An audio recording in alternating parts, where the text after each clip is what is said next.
Hello, hello, hello. How y'all doing? What's up, Lameds and Whiny? Val's mic is muted. No. We're just playing the intro.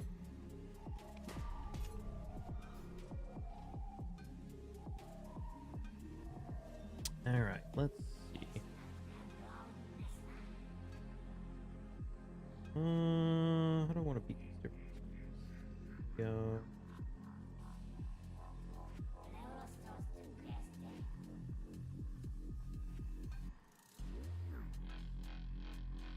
Not there. This here, and we run. Oh my gosh.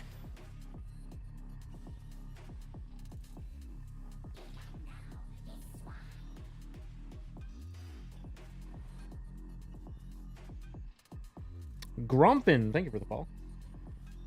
Good luck on the taps today. What's up, King Martin? Retired the best. Thank you, man. I need good luck. We had terrible luck the other day.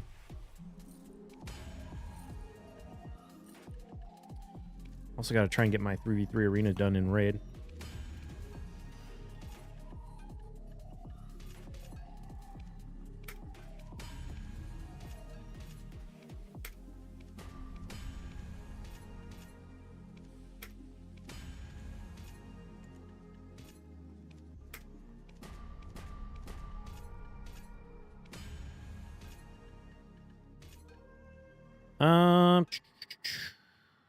I don't want to play this.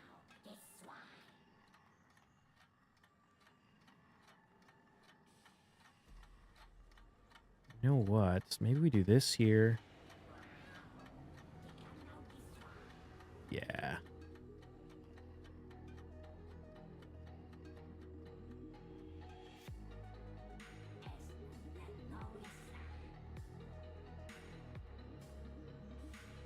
Oh, wait a minute, though. Ah, shoot. Sorry,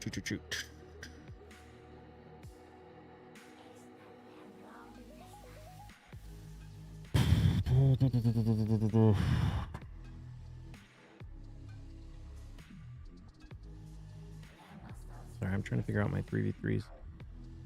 Run this.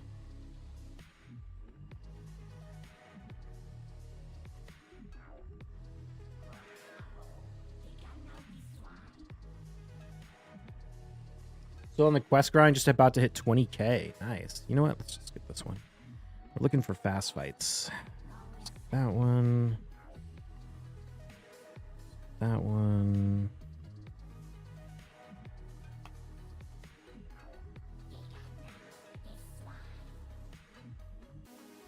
That one we can do.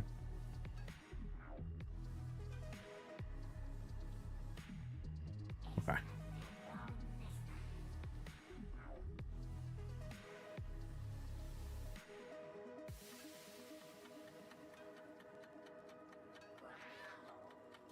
I'm going to do Speedemic there. I'm going to do this one here, and then I'm going to bomb this last one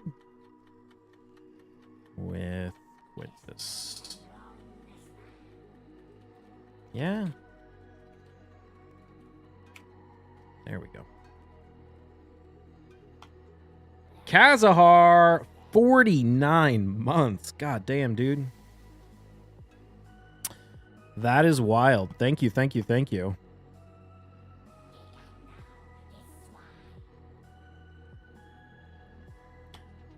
Let's see. I am super out of everything. This is like my only stack I could burn.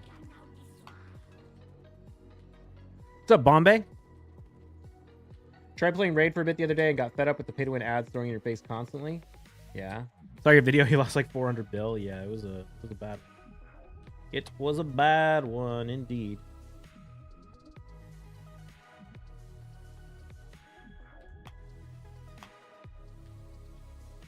Okay.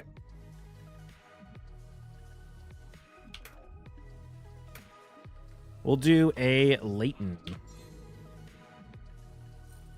We're betting on a Tet Leighton, chat. If it goes Tet, we're going to click it to pen.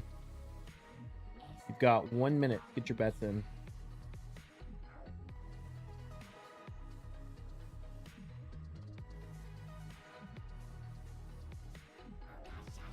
for Kazahar's, what was that 46 months?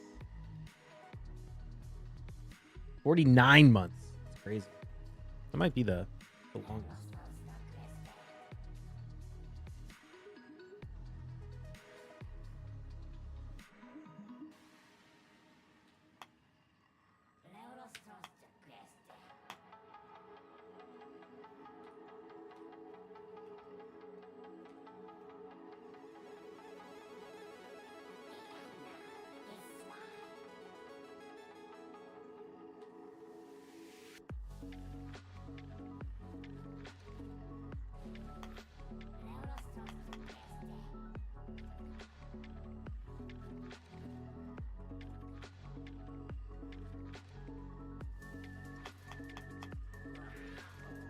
Damn.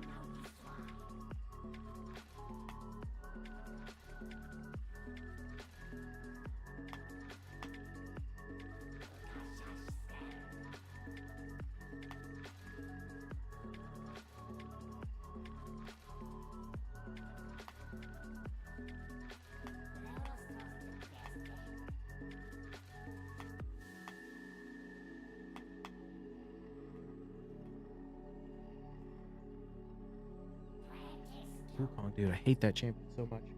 All right.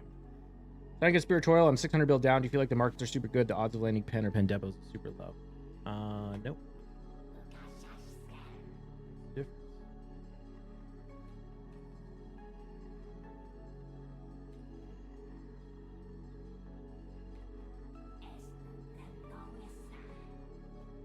$33% in favor of success, 67% in favor of fail. Here we go.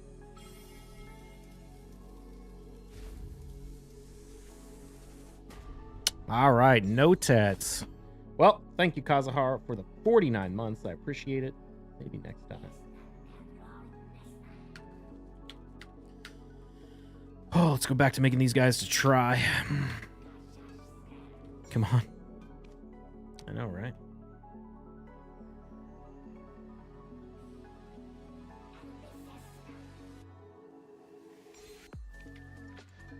You know what? I'm just going to go do library next. I only have 35 minutes. Let's cue this up.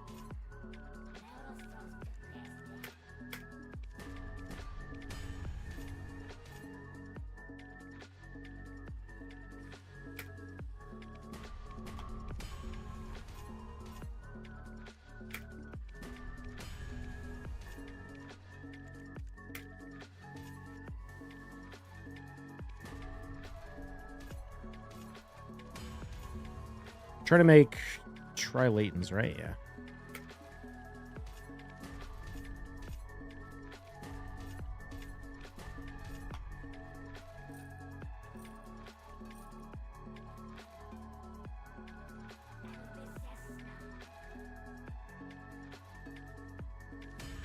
Nice.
All right, no tries for me.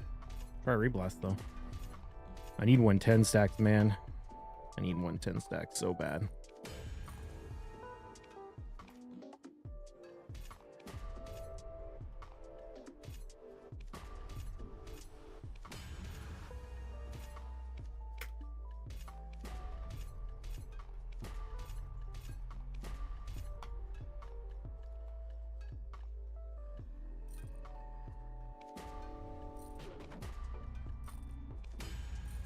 Okay.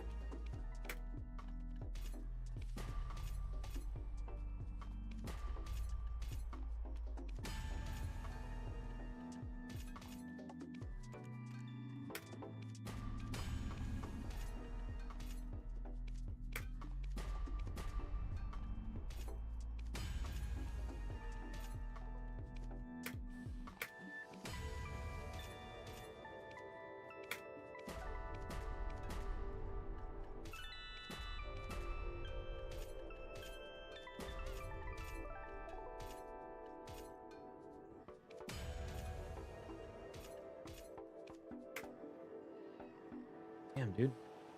Queued up for like 3 straight minutes and get a fight. Raid. You like the new overlay? Thank you. It's clean as fuck. Thanks. Yeah, I don't like how small it is for people with like small monitors, but at the same time, I feel like it's still better.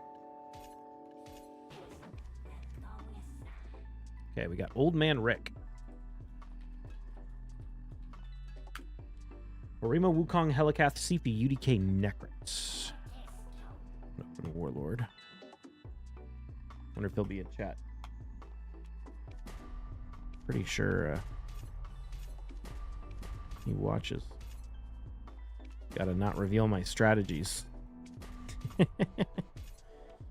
Let's go for the... Oh, okay. I was going to go for the 48, but we didn't get it.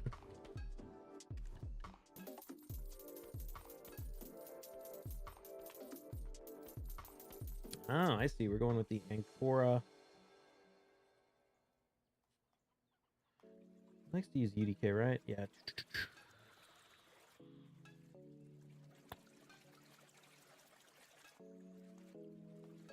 I'm gonna go here.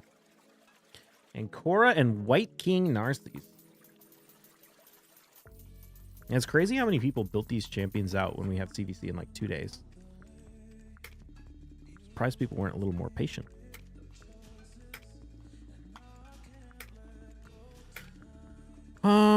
Let's see. How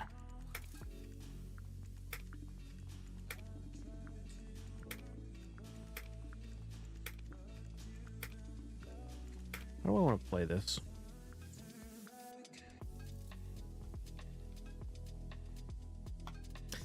I don't want to run Ragash. Raid window's so tiny? Yeah.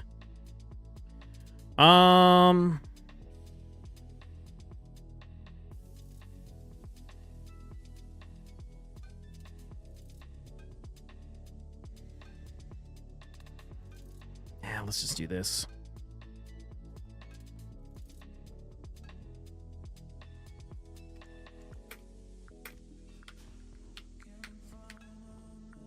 GCG, it's very late here. Have a good one, people. Good luck for your recovery. Thanks, Kazahar. We'll see you later. Okay, I figured he would go UDK. I think we have to ban the UDK. Bans the Warlord. That's fine.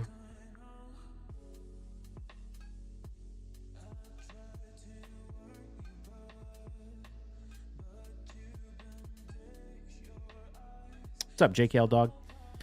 How do I want to play this one?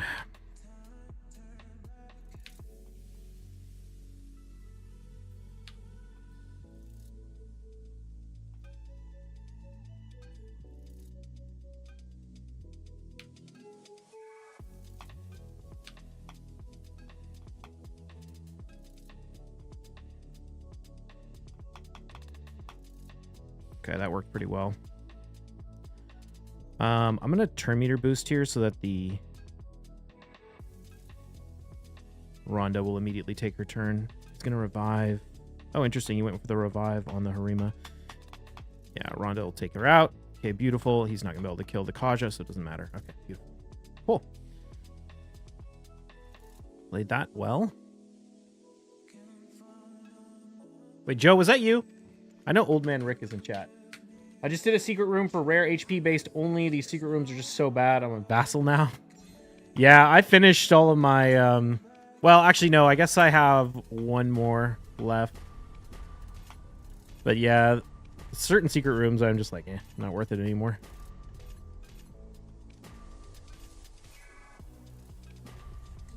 I can't remember Old Man Rick's YouTube name. But I know he's... come in chat before. Oh, you know what? Actually, let me make sure I put that in the fridge.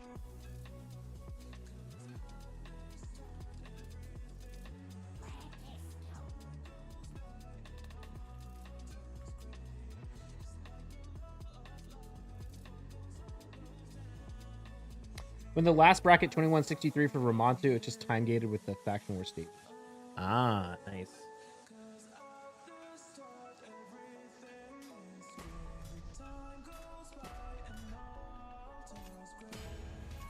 Oh, there's a Tet.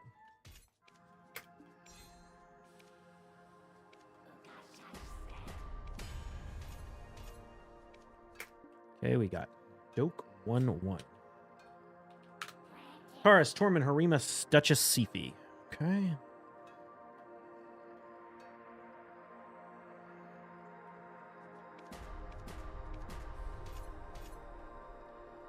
Mixing it up. I see.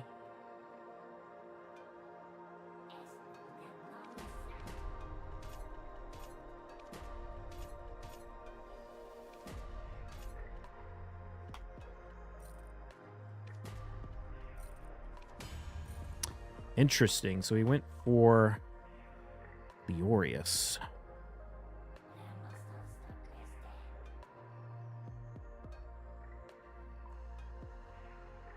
I think I want to ban the Duchess.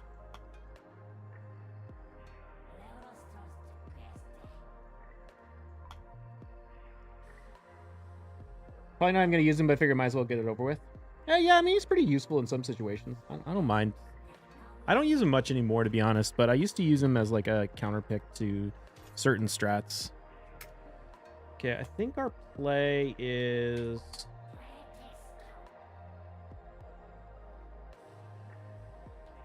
What is our play?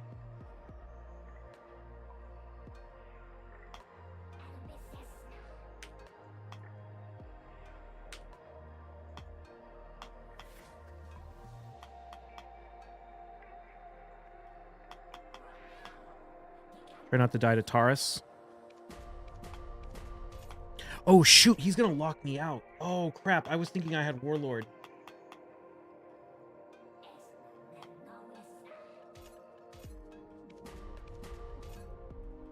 Yeah, Taurus just doesn't do that much damage when you don't have,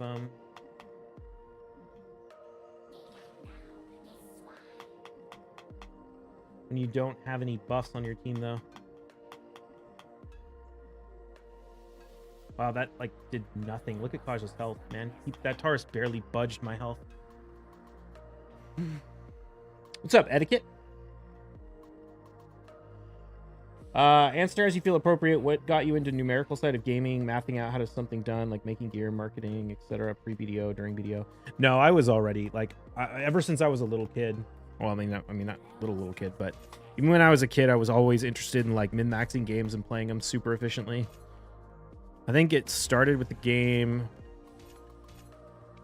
The first, like, online game where I did that against other players was a game called Cyber Nations, like, way back in the day. And I, like, it was basically like a nation simulator game, and you had to, like, get resources and, like, trade with other people and, like, build out your nation to be as efficient as possible and all this kind of stuff. And I remember I got, like, the second strongest nation in the game.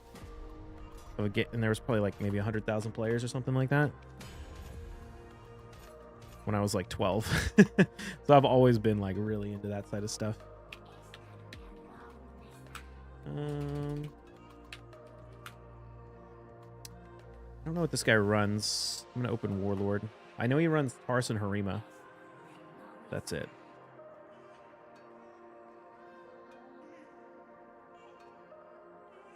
Something going on with enchantment because I barely can hit duo now. Like, a fucking try are getting hard to hit too. It's just RNG. Good man, I figured it'd be a good question for you. Yeah, it is an interesting question.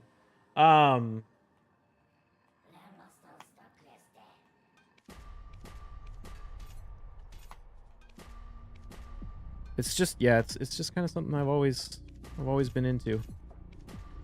Like, I've always, pretty much in, like, every MMO, I've mostly played MMOs, like, growing up, like, RuneScape and, like, was the first one, World of Warcraft a bit, and then, like, a game called Night Online, a bunch of other stuff. And most of the ones I played, I was always like one of, if not the like richest players on the server. How do we just do this, right? I think I'm guessing we beat this guy in the speed race. So if I just run ban the Duchess. Oh, you know what? Maybe Rhonda wasn't the best choice. Actually, she probably was. We see raid bigger, please. Unfortunately not.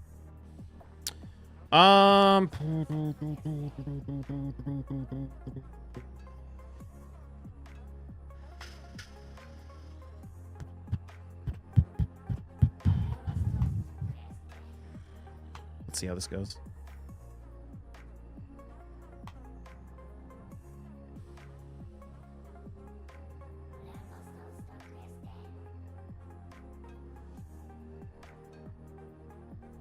Oh, it's a stone skin Harima. Okay. I think we got to take out the Taurus. Oh, we got polymorphed. GG.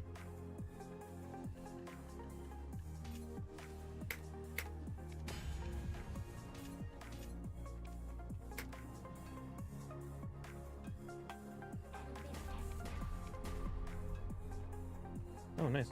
The revive. Oh, I think Kaj is going to kill everyone, though. Or Harima. Do you think at this moment worth buying or making pen Blackstar at the moment? 310, 410. I have a main pen, but I still have a God Pry / try for Awakening. Second time trying to make another one by my own enhancing. Do you think I'll be able, bad idea to make it 32 pens? Making pen Blackstar is not worth it.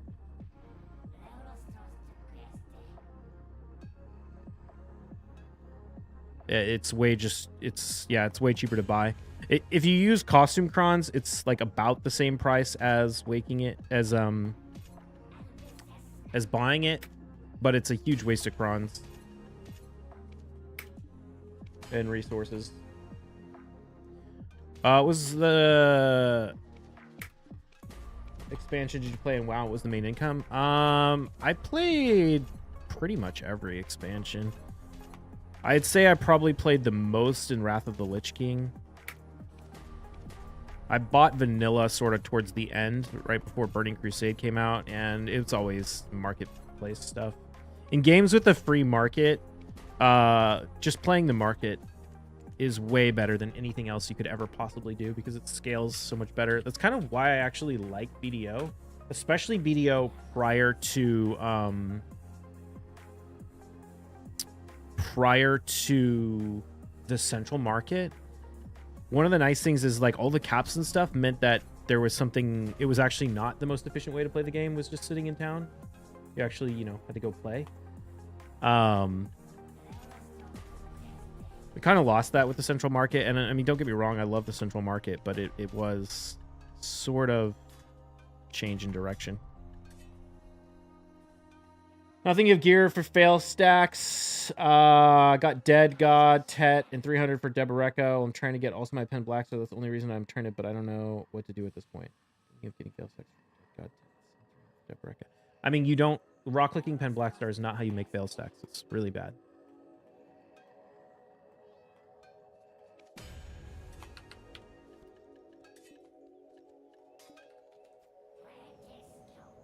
That Nebraska, just watched the video. Yeah. Who do I want to ban on this guy's team? I think I should just ban the Wukong, honestly. Oh, okay. Now, of course, he bans that. That's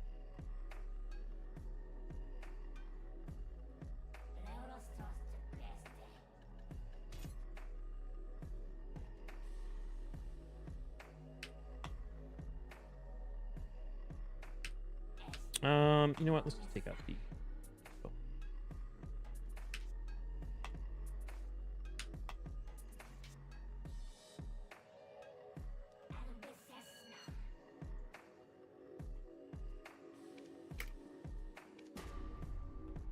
Okay, we got one more live arena battle to do. Dude, I was feeling so good about my session earlier. I felt like it was like really interesting, really good fights. And then I look at my win-loss and I won like 3 and lost 7. I was like, God damn, was it really that bad? Go over the Archer. I haven't seen any YouTube on it, so I'm guessing you're not. No, I'm not.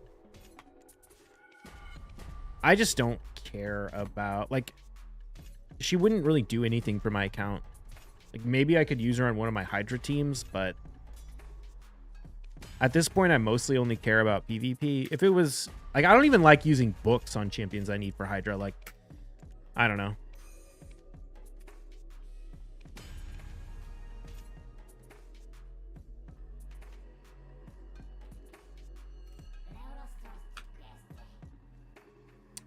This guy likes to steal Arbiter, so I'm gonna get Arbiter first. Although he does have a lot of stuff to counter Arbiter.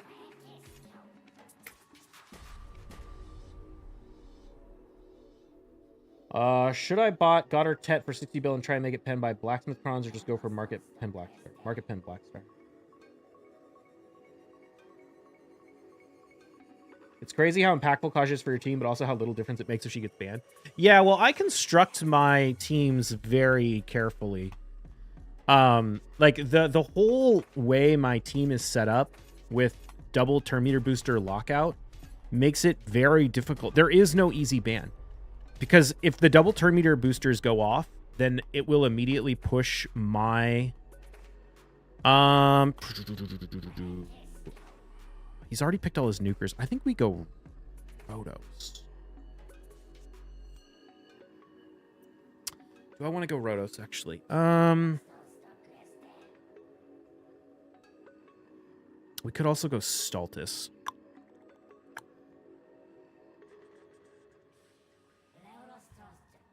I'm gonna go Rotos. Oh, you know what? Oh, I should have probably gone Rhonda. My Georgette's not fast enough. Although, I don't think he's running speed. What was I saying? Yeah, like, everything on my account is very carefully speed-tuned. In a very intentional way. Okay, I think I can just ban the neck. Actually, do I want to ban the Necrit? Or the Eric's? I'm going to ban the Eric's, actually. Okay, ban the Georgette. That's fine. Is it clickbait stream title? This? I did go for the fusion. Yes, I got her, and I went for the 110 voids for Narcisse as well.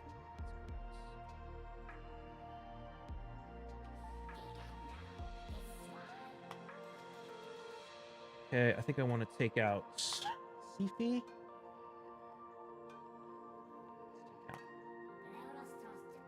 Weak hit on the Kage. It's annoying.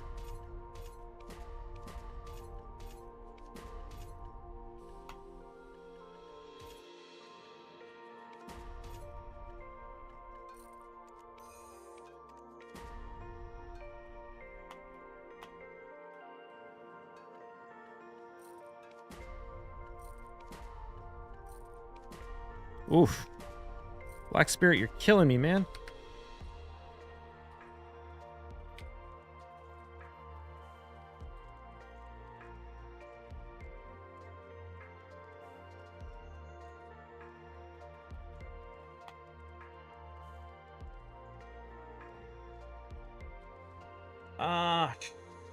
Should I res the Kaja right? Res the Arbiter? I think I should.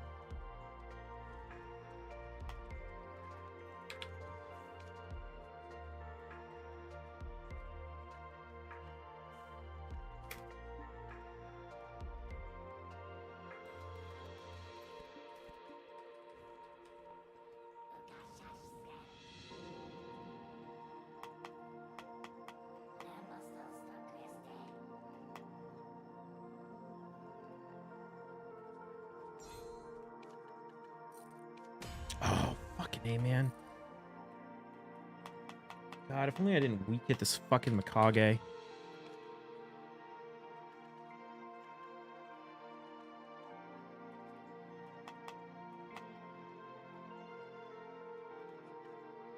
I'm probably gonna lose this fight.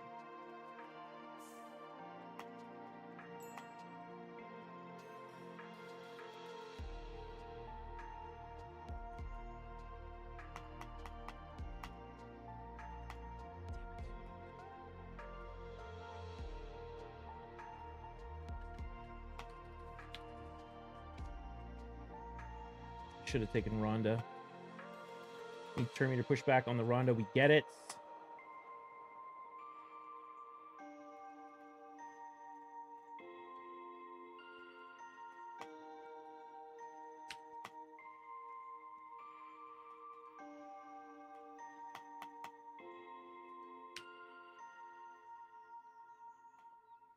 Does she have the ally attack? I can't remember.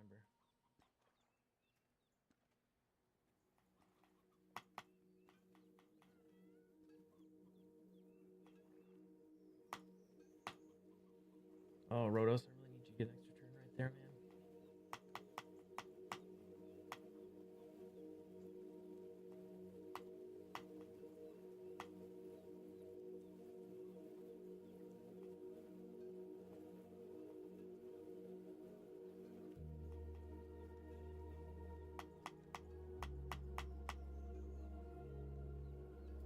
Okay, we might be okay. I think I can take out...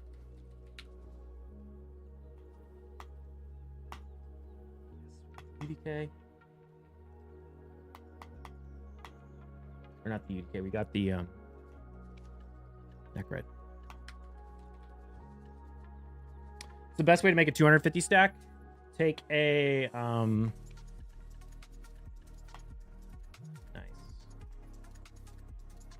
The lockout again. We got massive turn meter pushback. 5.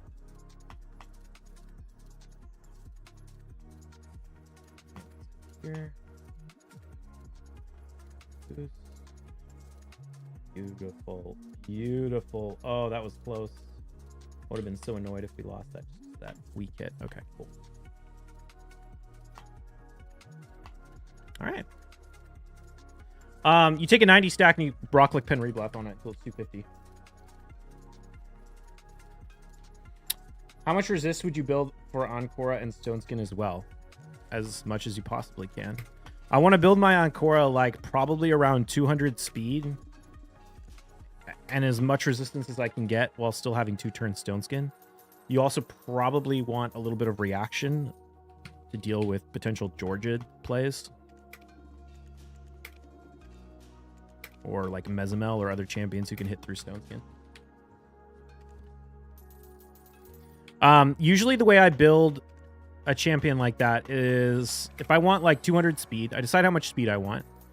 I go in the Hell Hades optimizer, I set the minimum speed, and I crank the resistance priority. I go into balance mode, I set the resistance priority to maximum, set all the glyphs and ascensions and everything, run it, see the maximum possible resist I can get, and then drop that by maybe like 10, 15, 20. Set that as the minimum resistance, and then rerun it with under survivability mode to get as much effective HP as possible. That's how I build that.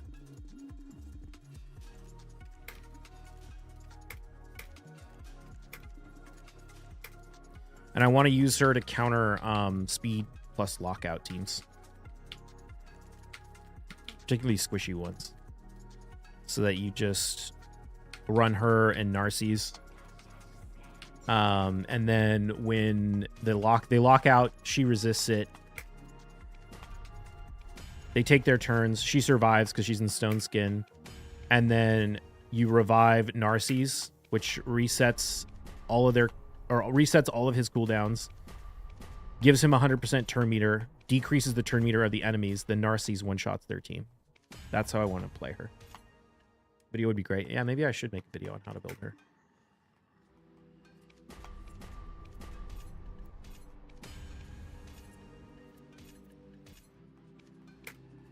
The problem is that she is really good at countering me. Like the team, I like to run speed squishy lockout themes, and that's who she can potentially be really good to counter. So I'm like a little bit hesitant to make a guide teaching people how to use her properly to counter the thing that I like to run.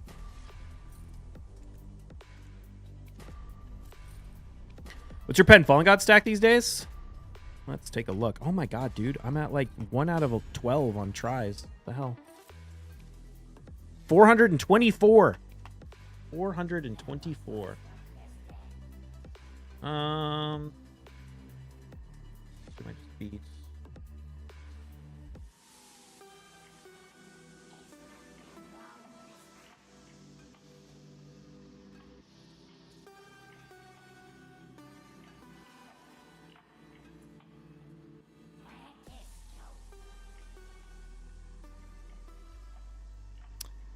see. How do we want to run this?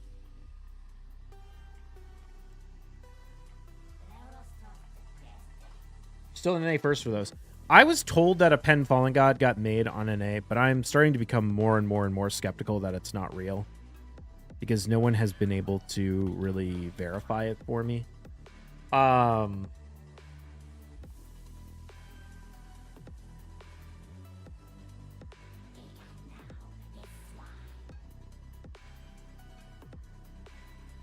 What was I saying? Yeah, so, yes, I don't know. Basically. I want to run... Let's run this squad against that. Let's run bombs against that. And I'm going to run... Should I run tankiness?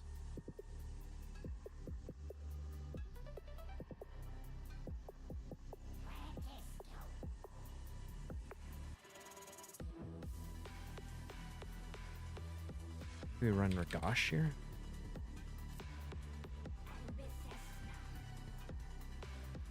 It'd be super cool to get.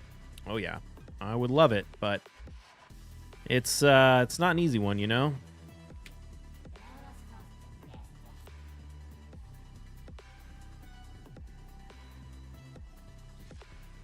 Average cost to make a Pen Fallen God is 3.5 trillion, give or take.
Nice.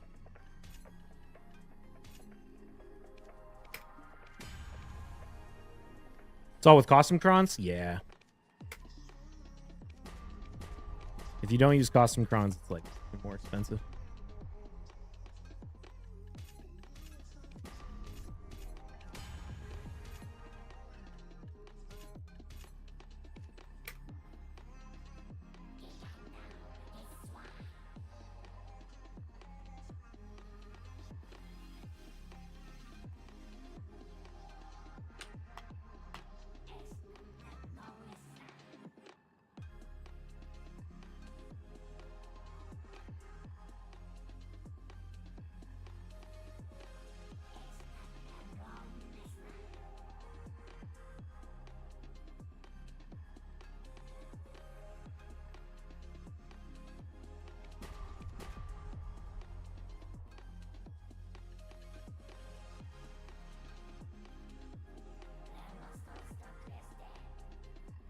Come on, Uko, I need some cleansing here, man. Or not cleansing, I need some buster.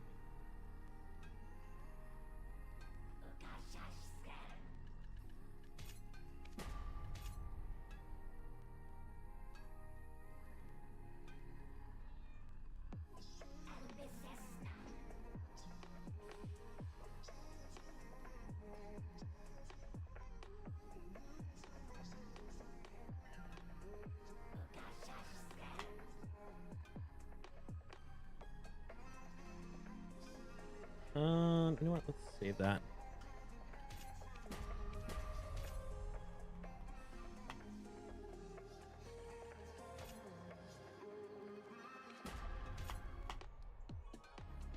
Sorry, what I missed? Could I ask you something about my roster priority for PvP? Yeah, sure.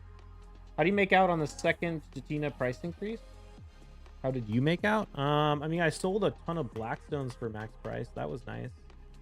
I didn't really do anything else particularly interesting.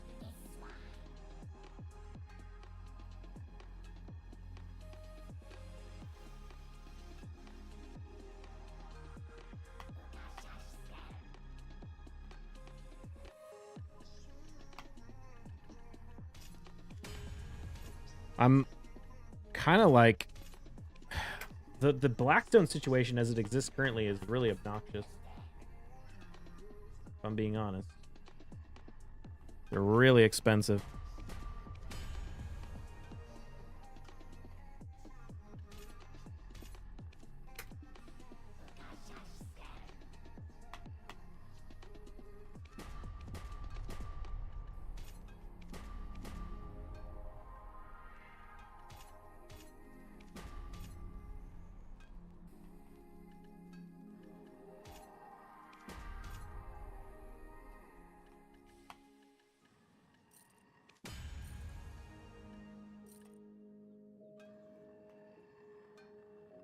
Duchess is so tanky. Regosh damage.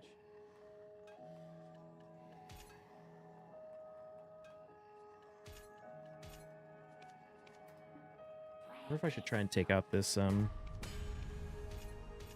Mithrala as well.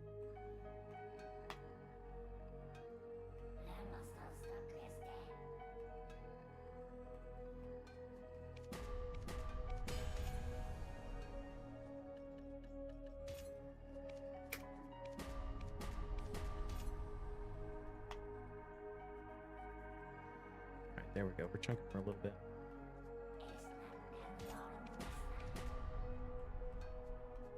Oops. What's the name of the mobile game he's playing? English not my first language. Raid Shadow Legends.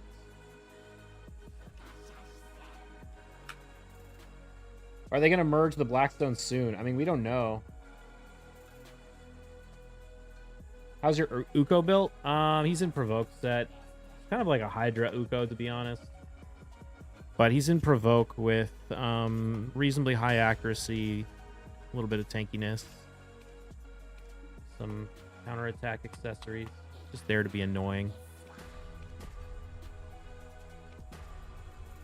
Rotos Harima, 5-star. Geralt Tormin, 5-star. Wukong, 5-star. Rhonda, Xena, Annie, Narcisse, Helly, and Sam tier. Harima is my best, then Rotos, Narcisse, so I have all three types. Attack, HP, defense. Yeah, I mean, Rotos, Harima are fantastic. I don't know who Thorman is. I don't think that's a raid champion. Wukong is great. Rhonda is amazing. It's hard to say because it depends on what kind of teams you like. Do you run go first? Do you run speed teams or do you run go second teams? Because I run go first teams primarily. So I love Rhonda. I love well, on your list, like Rhonda would be my number one. Xena would be nice to counter Sifi. Rotos is good. He just has so many counters. Narcisse is good. Foreman. Attack HP. Yeah. So. Oh, whoops. I just clicked that on a 40, didn't I? Yeah, so it's hard to say because, like I said, it depends on what you want to run him with.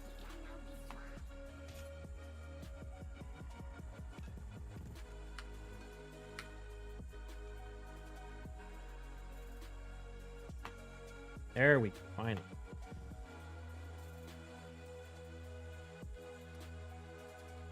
I have Sifi, 389 speed, don't have any lockout. I mean, you don't have to run lockout. I mean, are we talking about live arena or are we talking about 1v1? Or not 1v1, we're talking about classic. I need more Blackstones. That's what I came here for, right? Look at this. I'm down to 400,000 Blackstones. I usually run something like Harima, Sifi, Duchess, and then Rotos or Wukong. Yeah, I mean, that can be a good one. Yeah.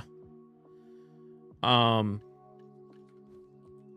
I have the new duo. Yeah, I mean, you can use the duo too. I would say of those that you listed, Wukong, Harima, Rotos are the most meta. Narcisse is going to be meta too. That's so low for you? I know it is. I had like 5 million Blackstones, but I sold all my weapon stones, and then the armors have been so expensive for so long. I haven't wanted to buy them. Want to fight any of these teams?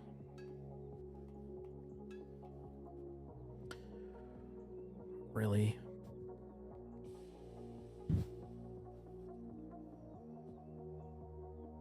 I guess we could do... Well, no, I don't know.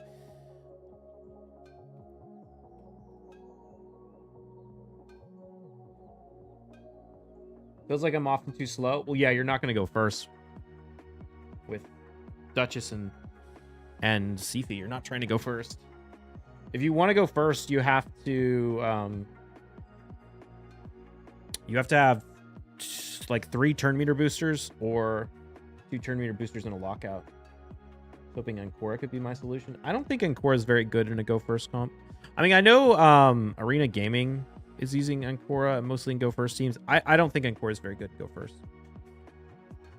Her turn meter boost is too small. It's only 10%. I think Kaja, even with a 20% turn meter boost, is rough. But a 10% turn meter boost is like useless for go first. The only reason it works on Sifi is because she also gives increased speed. So it's more like a 20% than a 10%.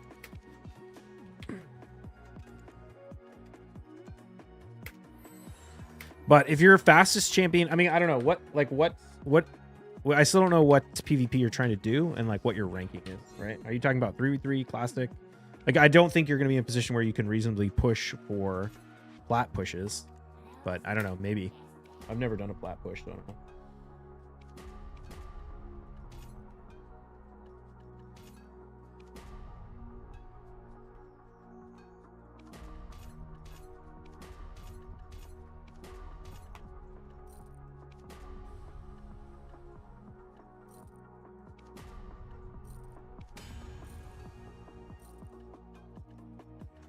Hoping for Quintus. You're talking about live arena? Yeah, then your best bet is probably running fast Duchess or fast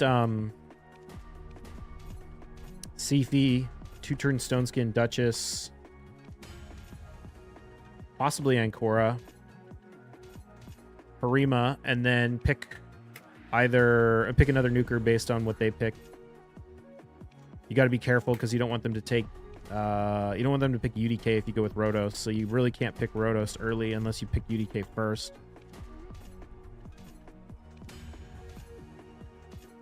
But it also, like, I can't tell you, like, oh, pick these champions for live arena because every fight is different. But go second comps are way more flexible than go first comps in terms of, like, picking the same shit every time. Any interest in getting back into crates now that you can Magnus with crates? Can you Magnus with crates? No, not really. I mean, the amount of money you can possibly make from trading is so tiny. Even with Magnus, even if I could move the crates with no effort, I wouldn't bother. That's nice that they let you Magnus with crates, though. Oh, okay, let's see. What fights can we win here?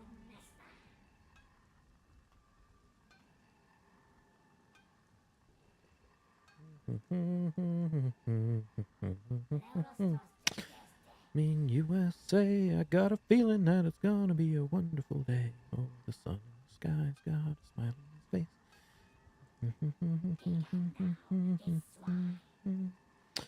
Okay, let's go. Let's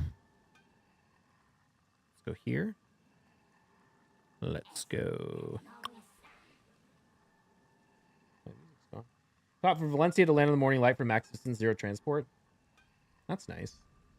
About time.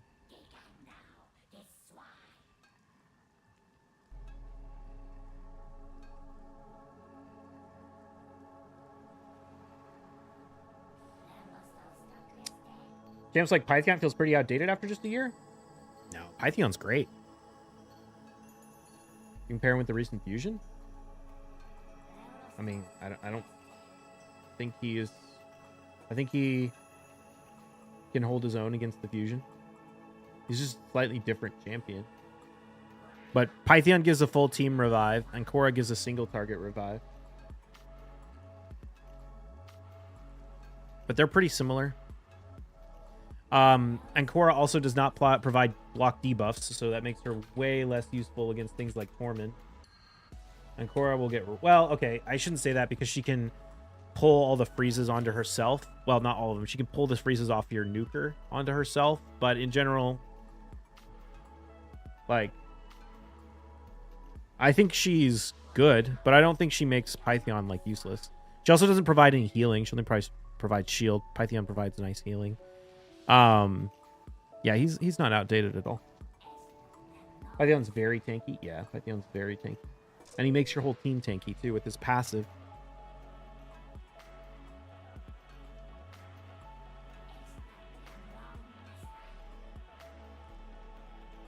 Pythion's a much better cleanser, basically, than Ancora. Because he provides the block debuffs for 2 turns afterwards, and Ancora doesn't. So I think Ancora is better. I don't know, they're just different. Ancora's better for dealing with like speed teams where you want to like revive your nuker and then kill them, like the strategy I've been talking about. And she's better when like paired with Narcies and stuff to deal with things. But Pythion is better if you need healing and like tanky stuff. Affinity also matters. Like, I'd way rather have Pythion against a like go second sort of tanky Rotos team than Ancora, right? Because he's force affinity, which gives him some advantages. But if you're gonna fight a Harima team, maybe you'd prefer Ancora because she's got the spirit affinity. So, okay, we're running that against that. I'm gonna run this against that. What do I want to run down here?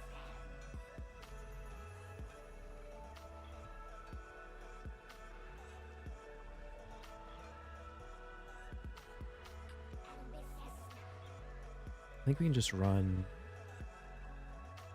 UDK.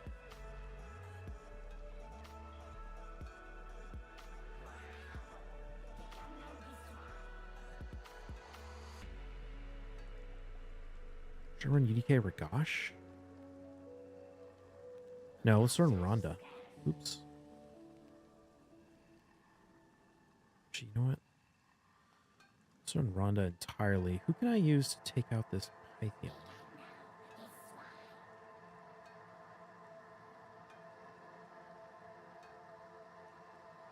Enhancing Devos? Not really, because I don't want to grind for them.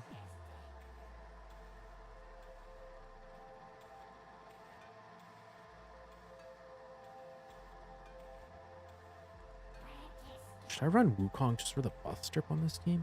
Let's do that.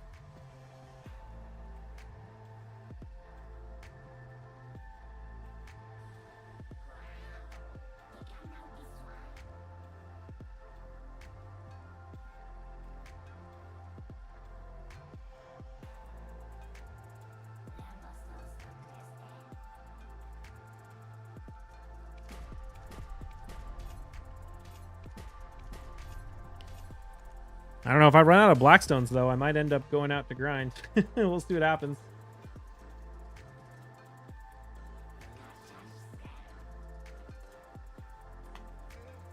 Ooh, Timid says, sit down.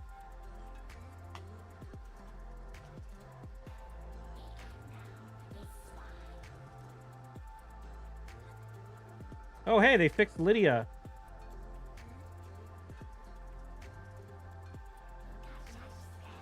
Lydia used to... Her passive used to not work on Kaja. They fixed that. Interesting.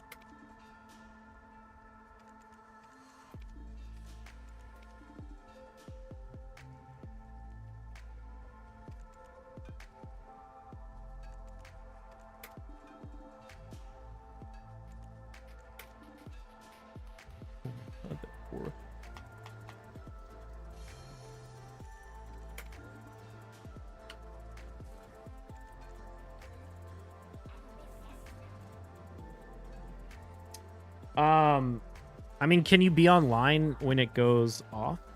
40k is a very solid lead, for sure. I doubt, I mean, like, is it impossible for someone to snipe you? No.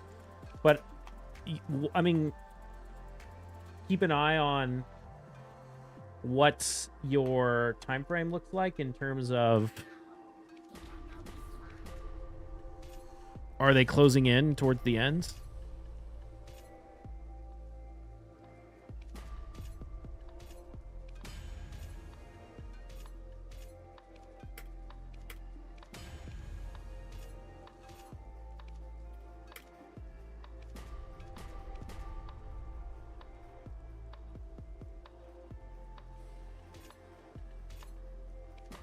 I need to burn these. Oops. Keep overstack.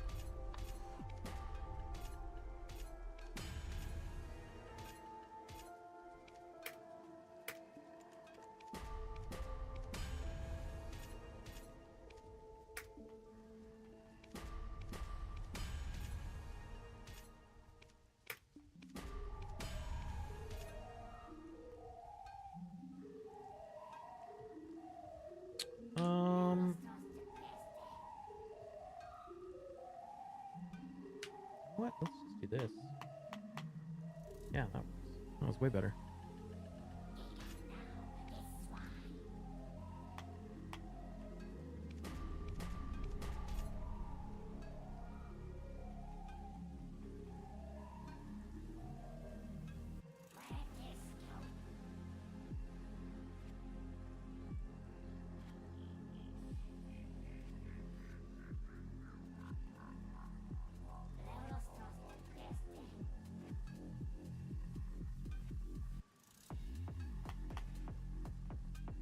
Damn, nobody resisted.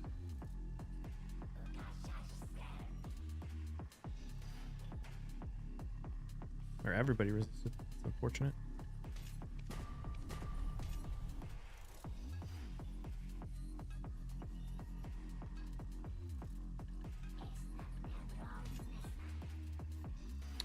What do you think is the best PvE and high-end spots? Best class?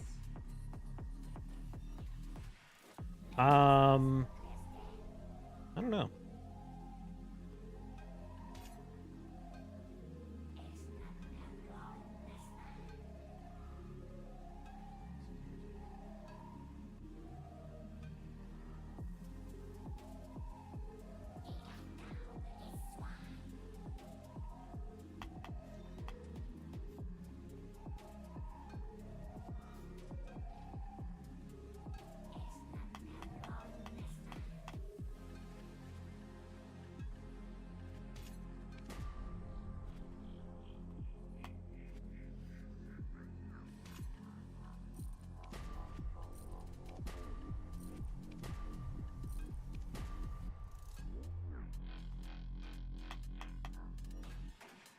There we go.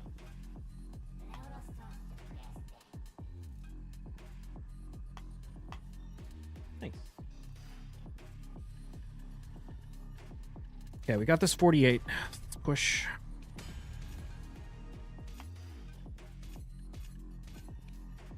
Barely burned any tries off that.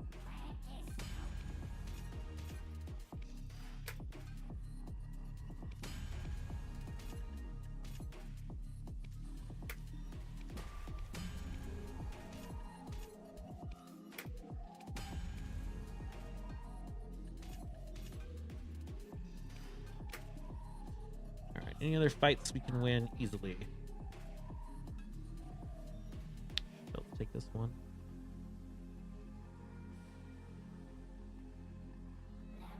That one's that.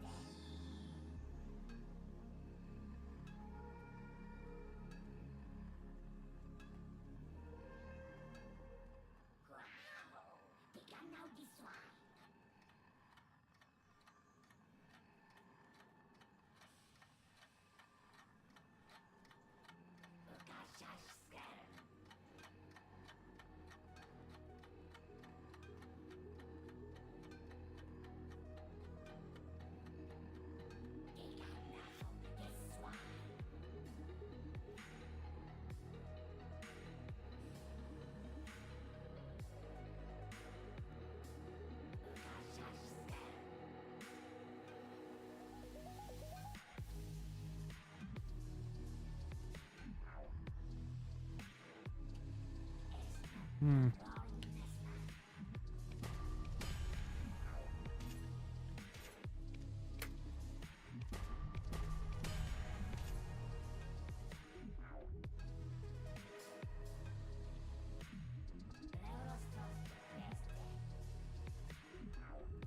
Let me just bomb that and run.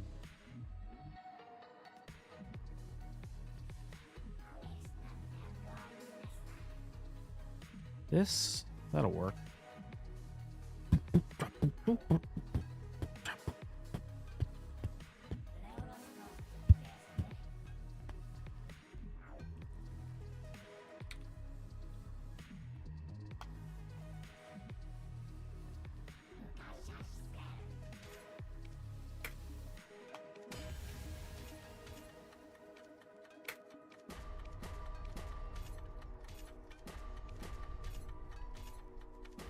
Okay, can we get a 48?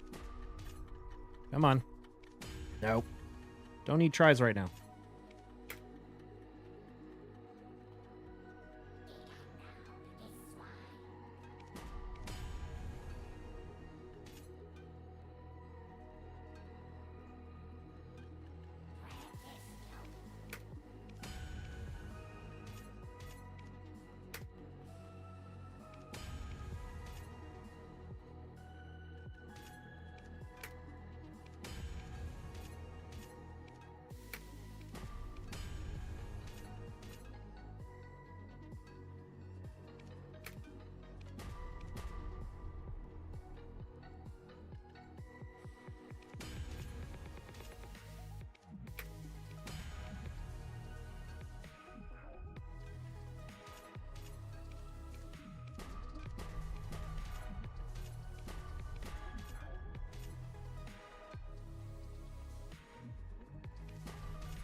Would you hypothetically? Huh? What?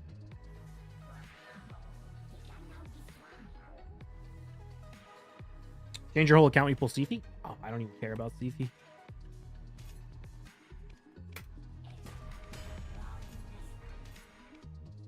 I think, look, I think if you're a Kraken, Sifi is really good. But for me, like, I'm never going to be able to get a +4 CP. I'm never even going to be able to get an empowered CP. That's completely out of the question. But I can reasonably get a +4 Kaja. So I just use Kaja instead. I mean, maybe for like tanky or like go second style stuff, CP. But some of your most wanted champions. Lazarius, the mythical. I want Lazarius.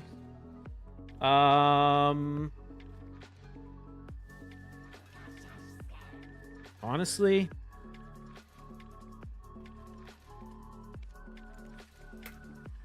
I don't really care that much about new champions.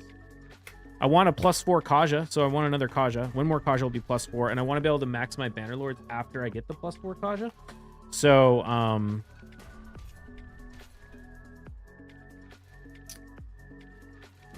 I want Kaja's my #1 most wanted champion. A 5th Kaja, I guess it would be. Ooh, this guy almost killed my UBK. That's not good.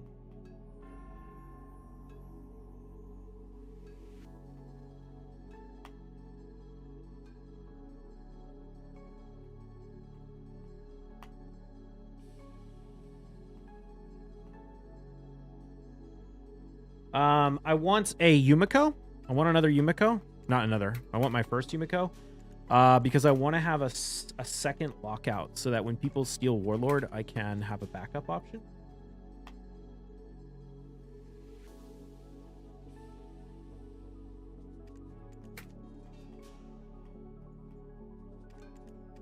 Let's see, who else?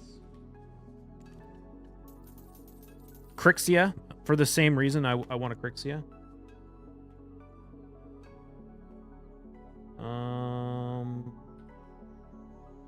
Oh shit, no, I didn't mean to do that. But dum-dum.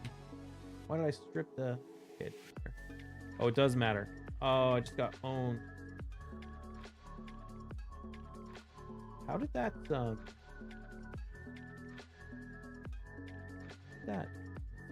survive that?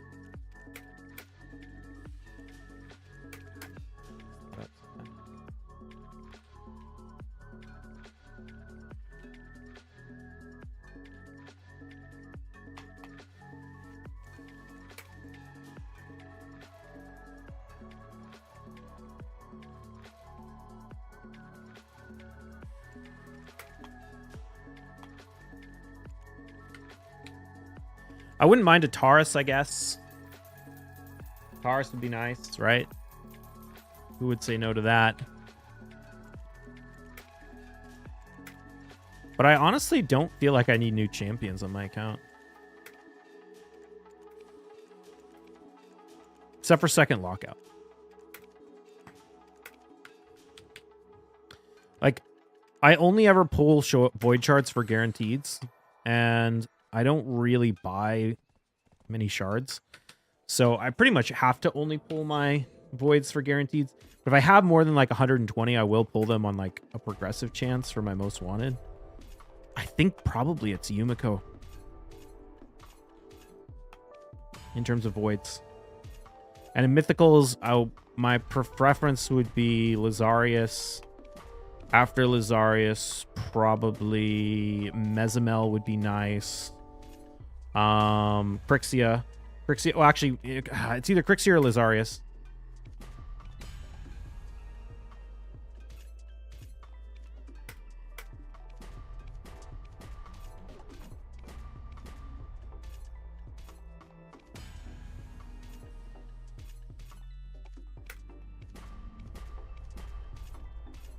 I want a Duchess for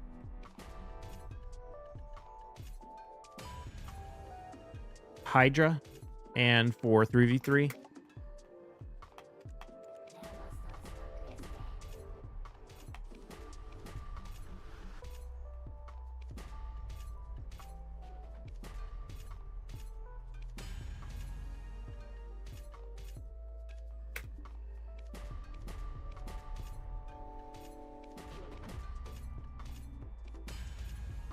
Oh, man. All right.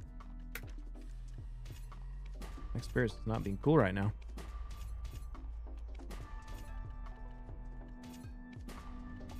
Okay, I gotta blow this last.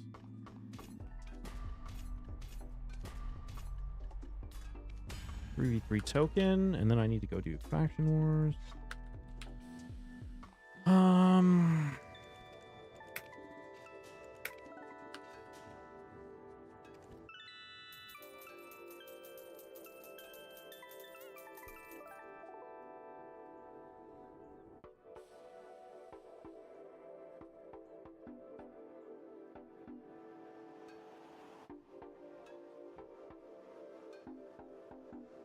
Just need something that doesn't make my comps have an easy ban. What do you mean have an easy ban?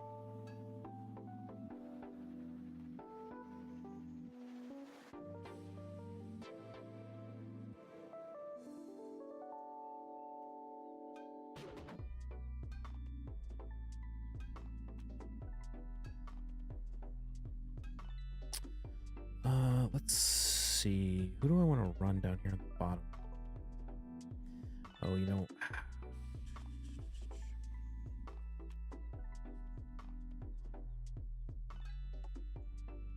Just run this. No, it's going to take forever.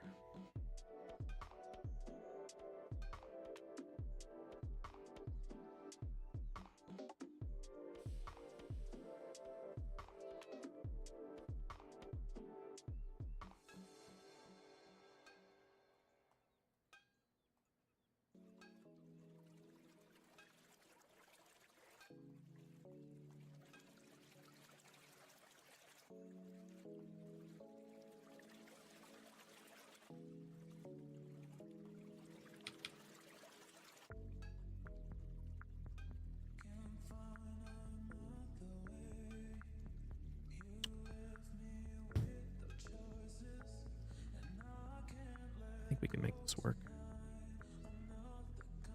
I have CV, but nothing else that's a serious threat, so she gets banned 90% of the time.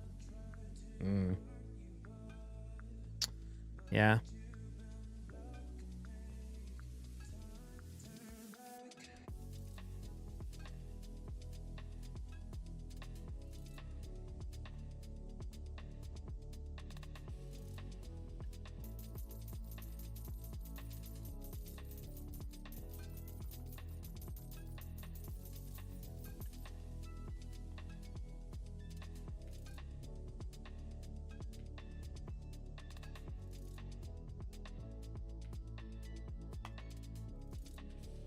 Ooh, nice. Ooh, shit, I didn't kill that. Oh,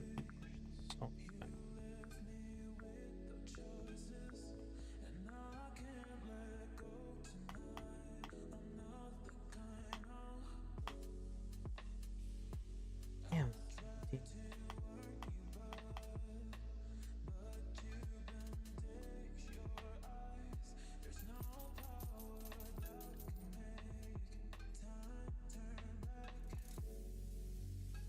Oh, it doesn't do any damage though. That's nice.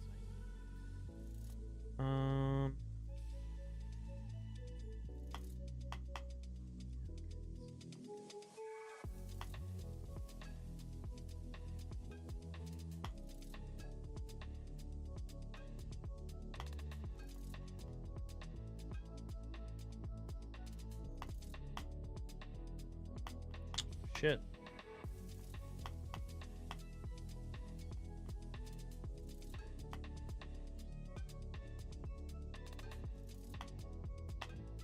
Okay. Hey man, what's up? What's up, STV? How you doing? Just need one more anything? Yeah. Just anything to be a serious threat. I hear that.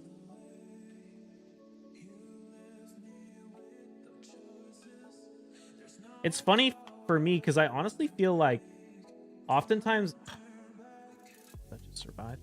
Often I gotta stop using this bomb team, man. It just never, it like fails like 50% of the time.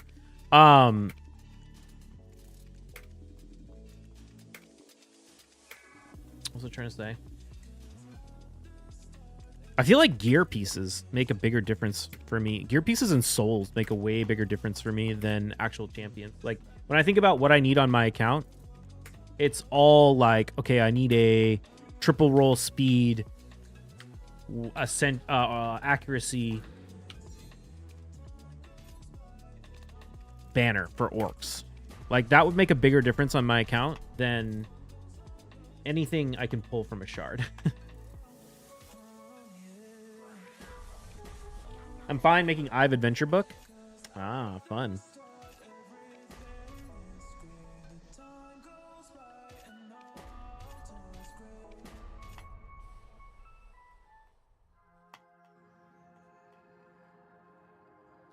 Under bail, it's annoying.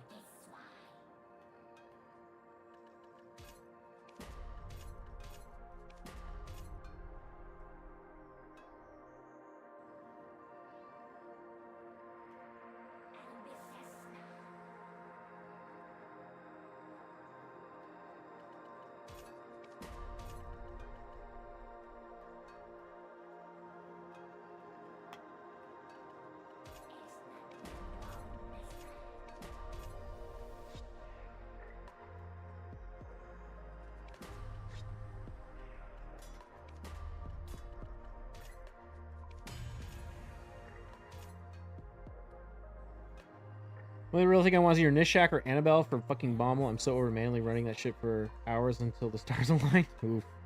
It's normal raid is a gear gacha like Summoner's War, so gear is more important than hard to get characters. Yeah, kind of. I mean, both matter for sure, but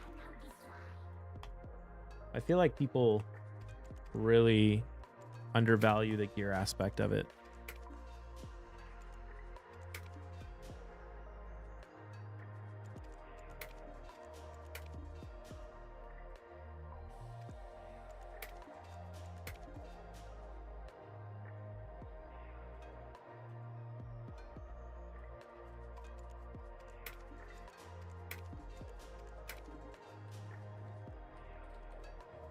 God, this Artsuga is just sitting under veil this whole time. It's so annoying.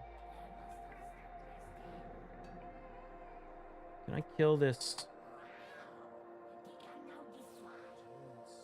Close. I keep thinking it's a Necrit, and it's not Necrit. It's, I gotta remember, it's freaking Ursuga putting up the increased defense. It's not gonna get a fat shield if you hit it. Okay, there we go. Got that. Get out. Predict how long BDO is going to live out. I mean, it's an MMO. There's really no reason it can't live for a really, really long time.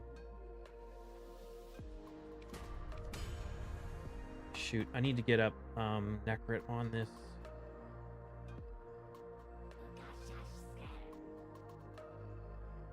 BDO server could be big.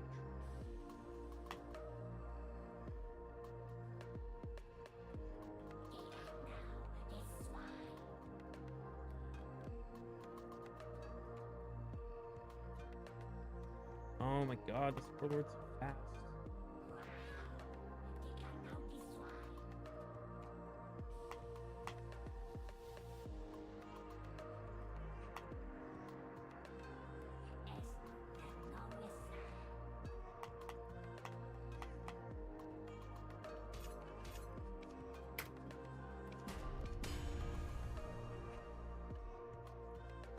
Has lived for a long time. How long more? Like 5 more years?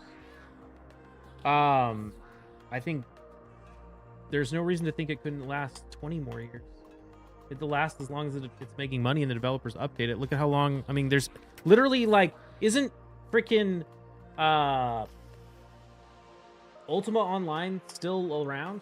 Like, MMOs can last literally forever. Okay, maybe not literally forever. Figuratively forever?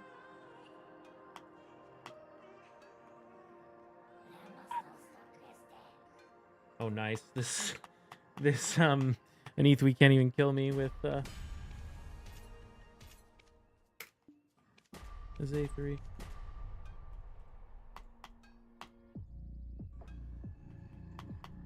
Shoot, he might be able to kill me, though.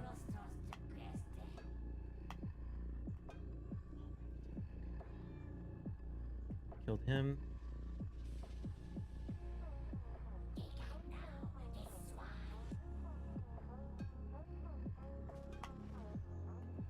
Yes! Okay, Duchess is dead. Okay, nice.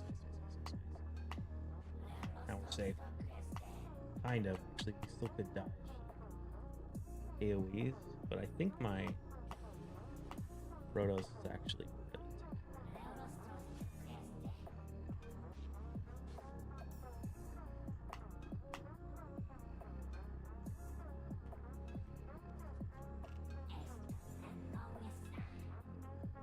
RuneScape has been around forever. Yeah.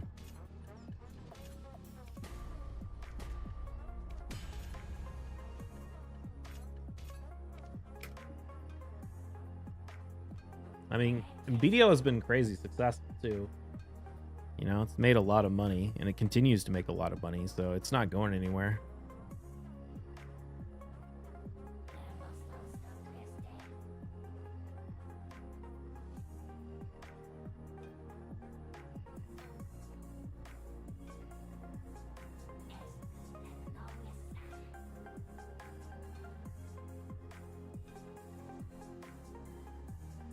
Bane255, thank you for the follow.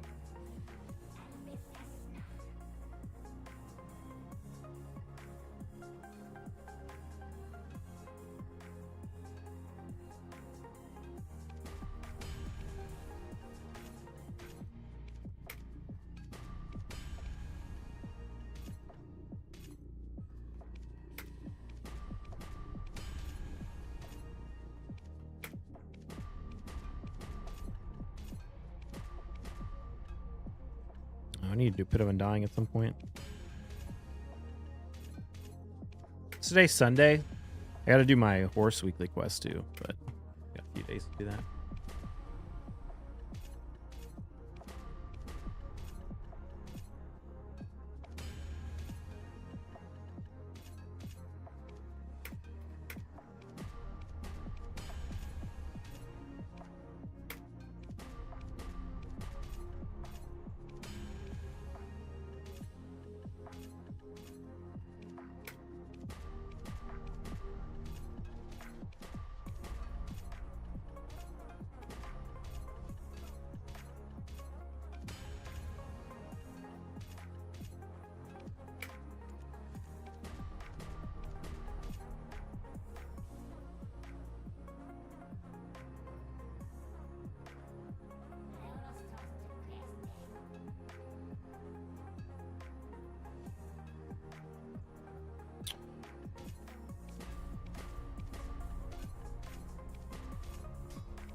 No luck. Need the 48 stack.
Okay, got 68.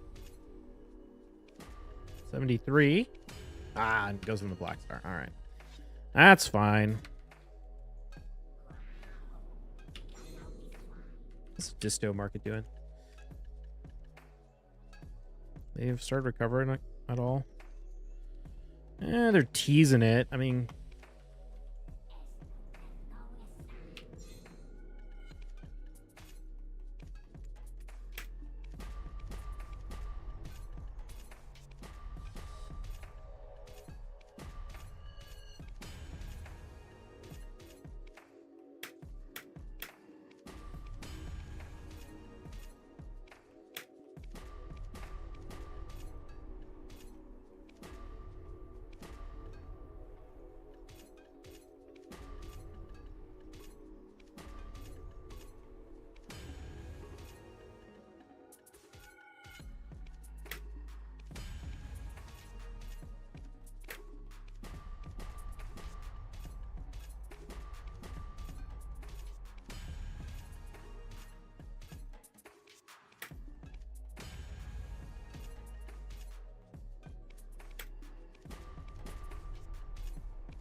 Cross out DNB. Thank you for the follow.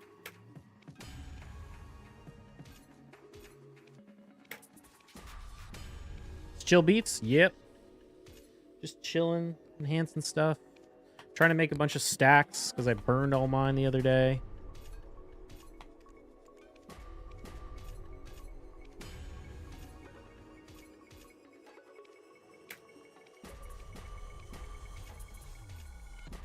Also got to do all my 3v3 fights and raids so we can stay in gold 4.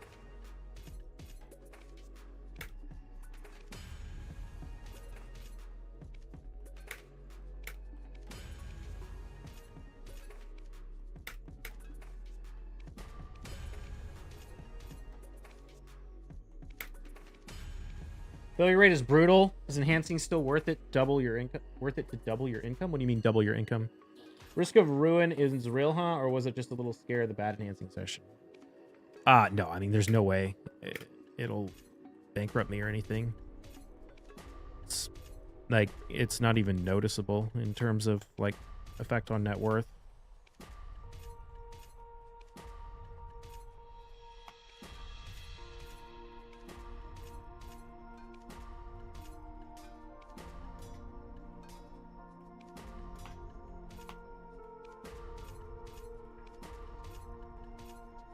There we go. Got a 110 stack. Very nice. So desperate to pick up more of those.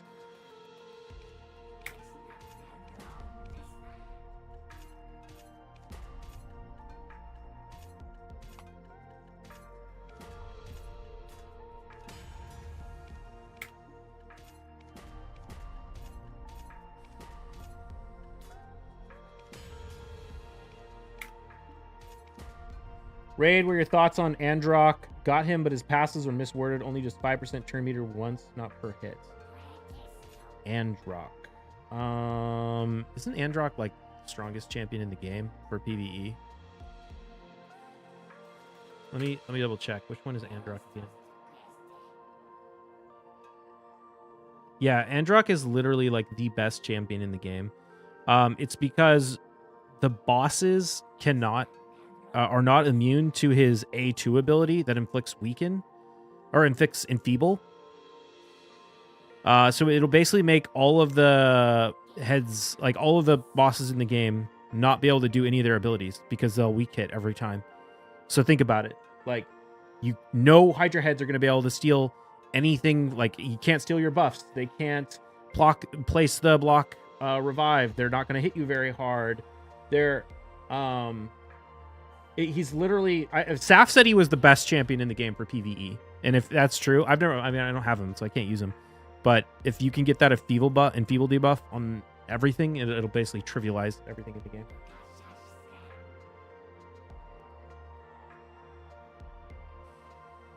Gym life is brutal. I'm tired. Legs feel like jelly.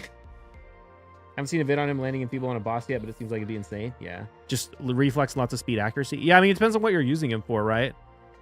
I would assume, like, Hydra is probably, like, the main thing that comes to mind. I mean, the thing about bosses is they don't need to crit to deal damage. The weak hits will help, but it's not like they're going to do no damage if they weak hit.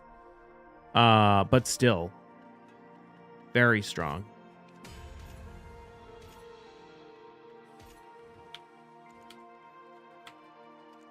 Anywhere you can use them in, like, yeah, basically any content you're struggling with where you can use them in, he'll make easy.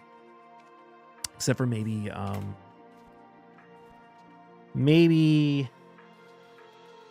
Fire Knight. I don't know. I guess he could help with Ice Golem. I'm not sure how much he'll do for Ice Golem.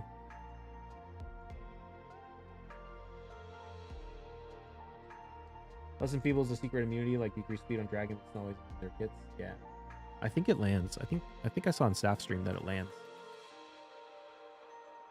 on bosses. I mean, to be fair, like most of the like dungeons and stuff, it's not really about the ability to do it. Like once you're endgame, like you're obviously going to be able to kill the bosses. So something that just like makes the like it basically makes them tankier, makes you tankier, right? Because like reduces the damage and their effects and stuff. You don't really need that for most dungeons once you're an endgame player, but Hydra in particular, it'll be insane for. And if you're new to the game, he's going to be a hyper carry everywhere.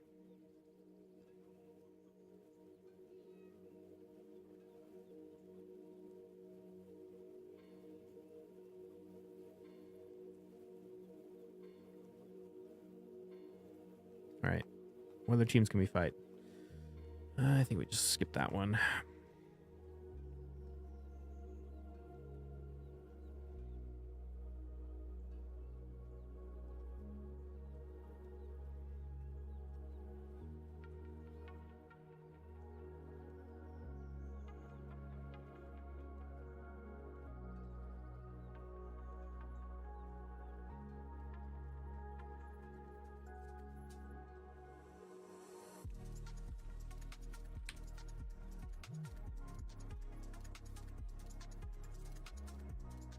Hydra and Amius for sure. I'm guessing it'll work like HP burn poison, means you can't swap it to a buff.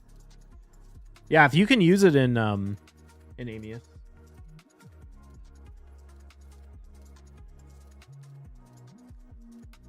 It'll probably stop Amius from being able to heal. What other chat are you reading? Don't you see the chat on the screen? We're tri-streaming. We're on YouTube, Raid, and BDO, YouTube, Twitch, and the Raid YouTube. So BDO to YouTube, Twitch, and the Raid YouTube. Just reading the Twitch stream. Yeah. Twitch changed their policies a little while back to allow multiple streaming. Should I try and take out this team with this? I kind of want to.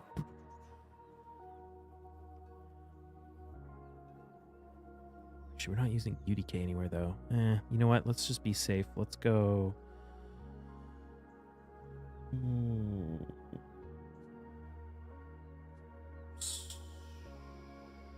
Well, this is already being used there.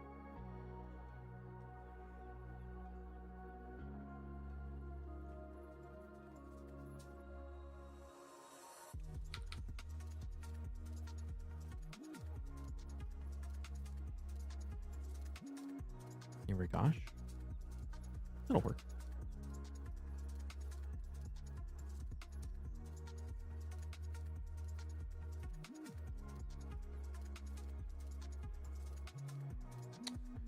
Think Debonex are ever going to recover or stay 60 bill and lower? I think they'll recover when the new grind spot comes out. That's like more meta than grinding Debos and selling them.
Sathenas, thank you for the ball.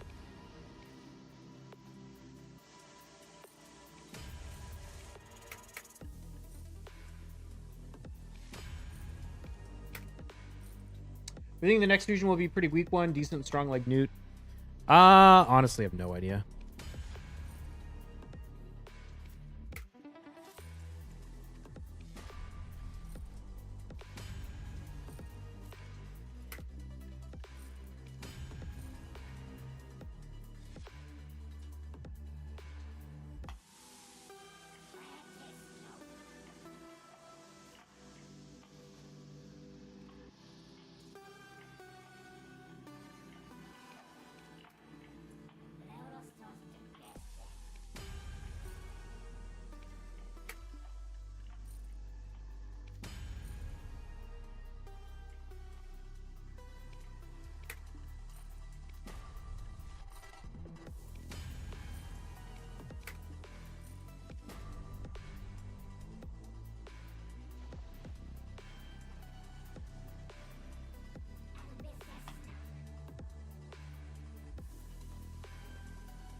I shouldn't have done that with decreased attack on him.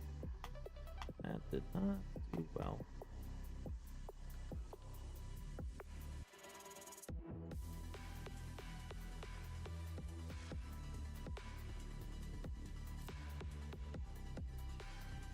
Shield.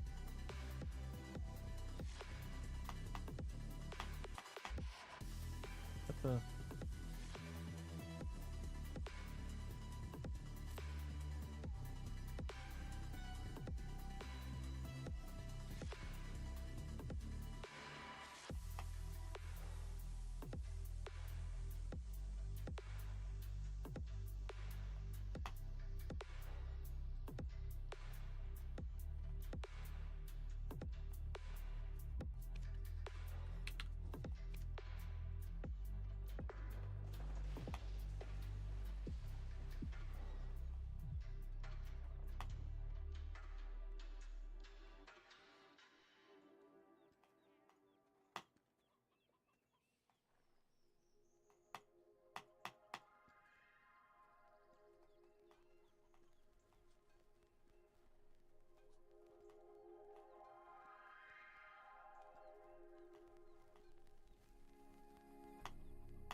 I'm not. Are you kidding me, dude? Oh my god, I'm getting so unlucky with this fight.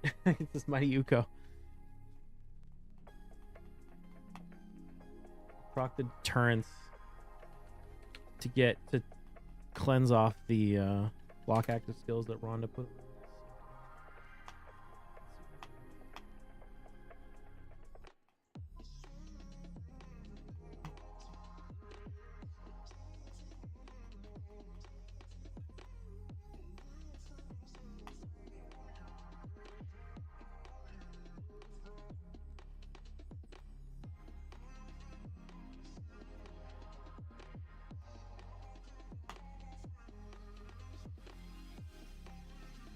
Give me the cleanse back.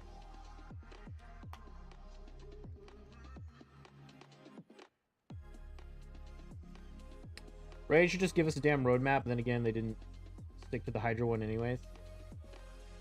You doing the Archer Soul Krakenfest tournament? No, I don't really care about the Archer that much. It's a PvE champion, and I'm not gonna go ham for a PvE champion. If it was like a soul for Fatalis, if it was like a 6-star Fatalis soul, yeah, I'd go hard, but not for the Archer. My group lead is about 92k amount. My group's only at like 50k, but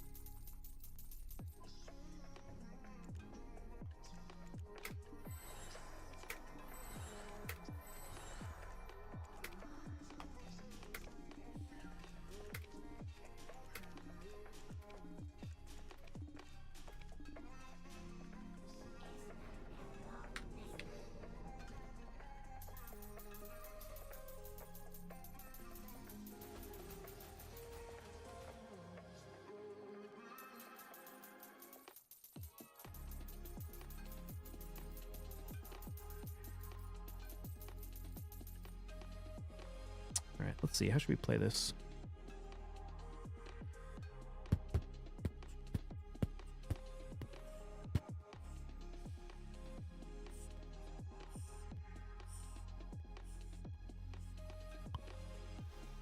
I think we can go here.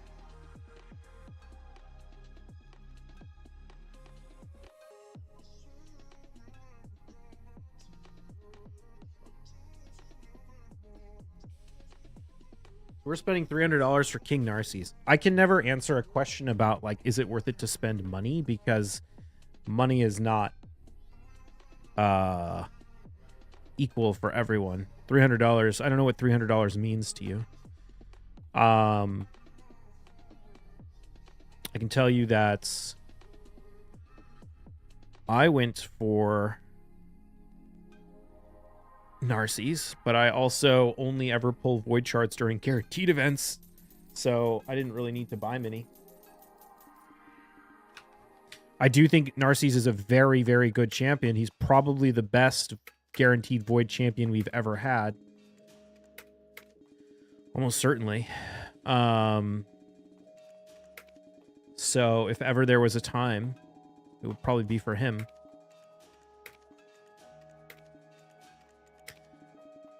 Keep in mind, I mean purely for PvP.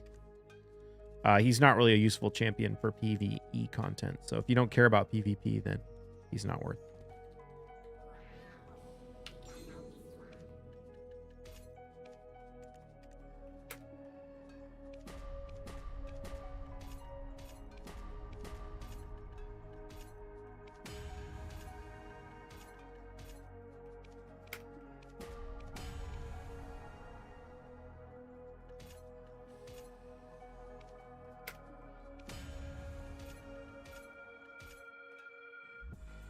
Oh, why am I sitting here fussing when I have deck grid?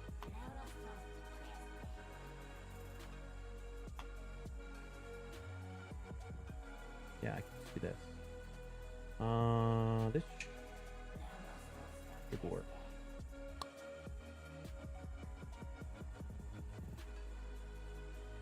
Let's try it.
I spent 300, got a Marichka along the way. Oh shit, congrats.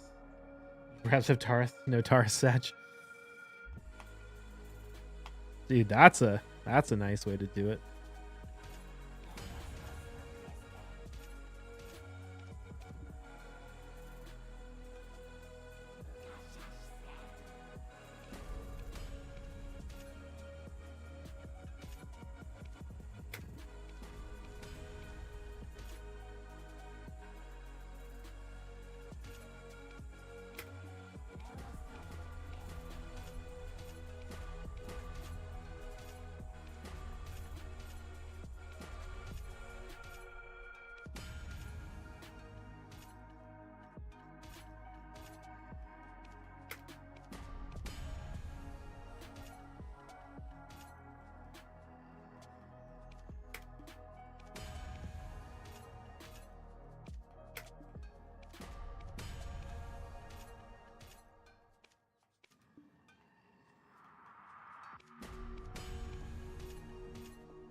Already have Taurus, but no good offense team for pushing last minute in Plat Arena. $300 is like 1 week of work for me. Shit. Yeah, I probably wouldn't spend that on a single champion in a video game.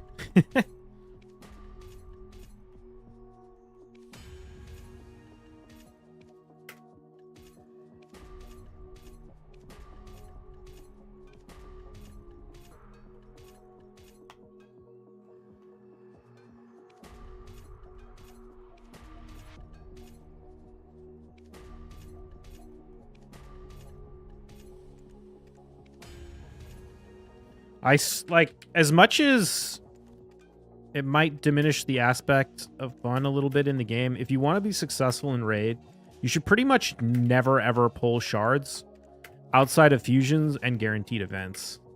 Like, if you're in a position where you need to buy all of, like, maybe you're new, so I don't know, so that could be it. But if you're in a position where you need to buy all the shards to get a guaranteed champion, like, it's almost never, I mean, I don't know. I shouldn't, like, again, it depends on how much money is worth to you, but that's crazy. Like, it's going to be really expensive.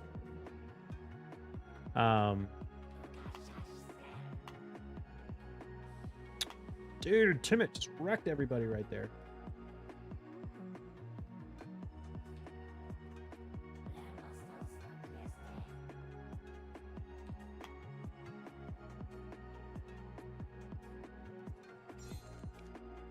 I love that Timit Kaja Warlord team.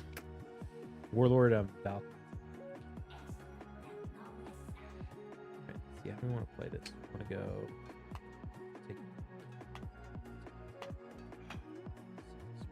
Oh wait, we can take the CP out with the. Oh wait a minute, Necro protected the wrong champion.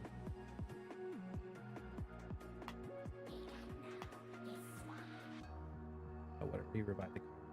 She revived the.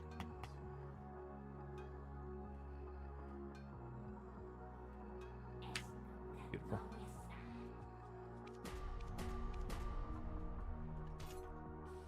Didn't save because they haven't make a guaranteed void in a year and never thought they will do a meta PvP champ. They did do a void not that long ago. It was Val.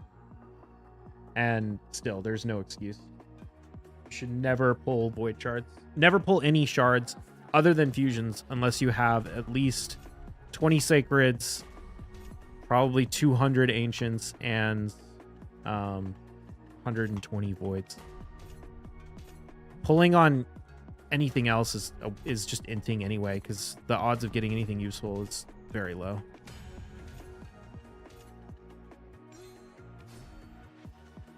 But, you know, it's a video game, so if you want to do it because it's fun, don't let me stop you. But it does mean you're going to miss out on good champions. To be fair, if you're patient and, like, diligent with your resources, Raid gives you all the tools you need.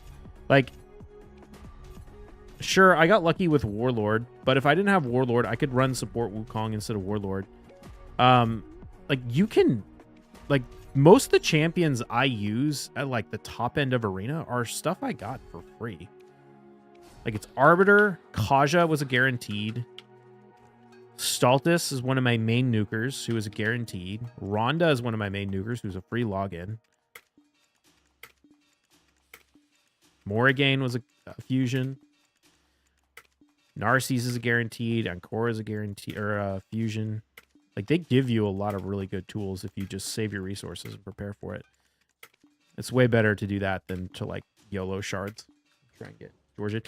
Yeah, Georgid was not a guaranteed. I got him on a progressive chance, or a 10x. But to be fair, I was already pretty high in Live Arena before I got Georgid. The thing about, like, super meta champs like Georgid is they solve a lot of problems. Whereas other champions, like, they counter everything. Whereas other champions only counter some things. Like, for example, Georgid counters Stone Skin.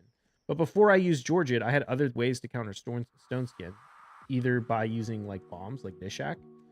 Or by using block damage to stop them from being able to kill me until the Stone Skin came off. Like, there's other ways to get around it.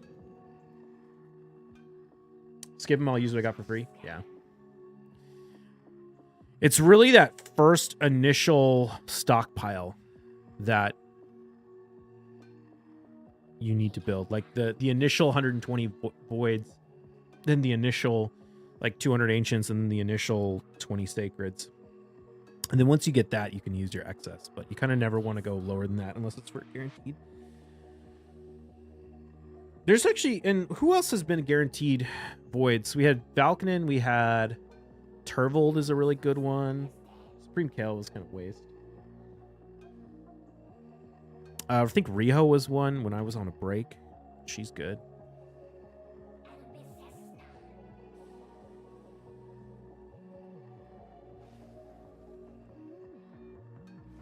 Fortis, I went for him. Yeah, Fortis was not best. I skipped Fortis.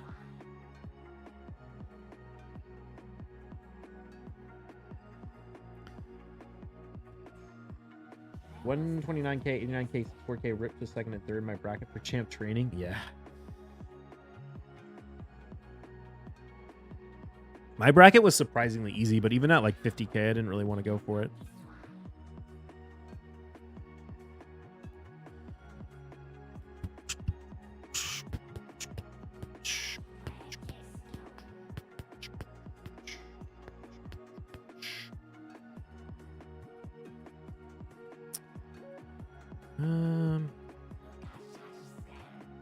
Buff was Ungar. Ungar is better and more useful than him right now. 97K second at 25 for JK, but he hasn't moved since day one. Seems pretty safe. Isn't 2x good enough? Some voids. That's where I got Taurus Leo Cardio. Don't need any epics though. I would never pull on a 2x now. But I'm super efficient with my resources. I think the advice that a lot of people give to new players to like pull on 2x is honestly garbage. I don't think you should ever pull on a 2x.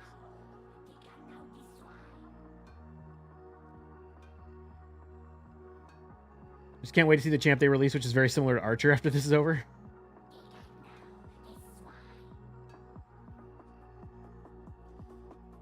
Especially with progressive chance in the event. No 2x. Why? Because 2x is useless. There's 2x's all the time. There's nothing interesting in 2x. Most of the champions in the game are useless once you get to endgame. You really want to focus super hard on the things that are actually important. And 2x also, people think 2x means twice as many champions. I did a whole video on this like a while ago, almost like a year ago actually. But due to the way the mercy system works is a 2x is not double the Lego. It's only maybe like a 40-50% increase over the regular amount of legendaries you get. 2x is great for early mid game. I think even early mid game it's insane.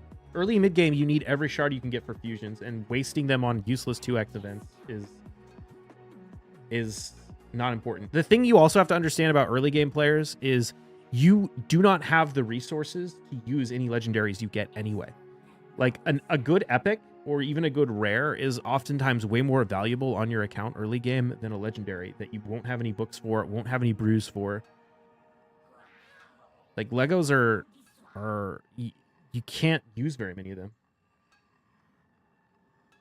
Early mid game you can't do Ultimate Rider, so you can't do fusion anyway. That's nonsense. That's complete nonsense. If you don't waste your shards, you can. Hell Hades did the Ancora fusion. His account's like what? 30 days old, not even. Less than a month old, a couple weeks old when he started, I think. Just don't ever pull shards. You get literally just from like completing campaign and the other challenges and things, you're going to get like almost enough sacreds to do a fusion if you're really diligent about it. Because you don't need that many.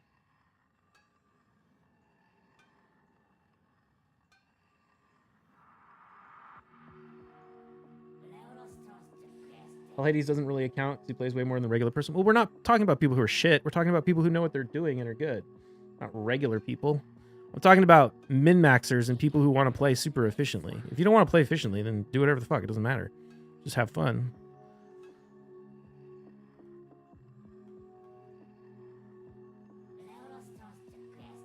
But I'm all about maximum efficiency on everything, so I would never pull for a 2x. Even on a brand new account. Honestly, you could just, like, I did that free-to-play Mystery Shard series last year. You can legit play for several months. Like, I never pulled a shard other than mystery shards, at least for the first long while. I got Arbiter. I got all the dungeons to at least 20, some of them higher. Finished, all of Doom Tower easy. Never pulled a single shard. It's really not necessary to pull shards. Because, like I said, and I was sitting there with way more legendary champions than I had resources to use. I was like, okay, I got Rhonda, I got Artak, I got, who else did I pick up? I got Arbiter at some point. I got, did I get Drexar? I think I got Drexar in that game. Really close to pity. +1/+1 seems solid. Yeah, and that's another thing. If you're going to pull, you definitely should pull on a +1/+1, regardless of pity. Even if you're at 0 pity, it is better to pull on +1/+1 than it is to pull on 2x. That's another terrible piece of advice that content creators give out, to say only pull on 1/+1 if you're close to Mercy. No. A 2x is straight up like 50% more legendaries. A 1/+1 is straight up twice as many legendaries. And the closer you are to Mercy, it's even more than twice as many legendaries. But I would never pull on a 2x anyway, because I would always pull on I would pull on a guaranteed before I pulled on a 2x. And I might not pull on a guaranteed unless there was, I don't know. Maybe if I was a new player, I might pull on a guaranteed. But again, you don't really have resources to use your legendaries anyway. The only argument you can make that's compelling for pulling on... Hold on, I'm going to go run Iron Twins. I was trying to find some 3v3 fights. None of them look good. The getting more epics is a slightly compelling argument, especially for getting Nightmare. It kind of depends on like what the login Lego is. But, I was getting Nightmare Chest on my free-to-play Mystery Shard only series using... Who was in my team? It was Deacon, Eris, the campaign farmable rare, Valkyrie, the campaign farmable rare, and Deacon I got from the free new player code. Deacon, Eris, Valkyrie, and...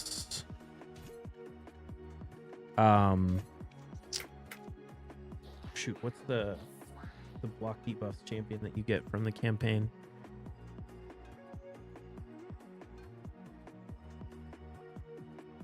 Almost One on Sacreds is probably my favorite event at this point.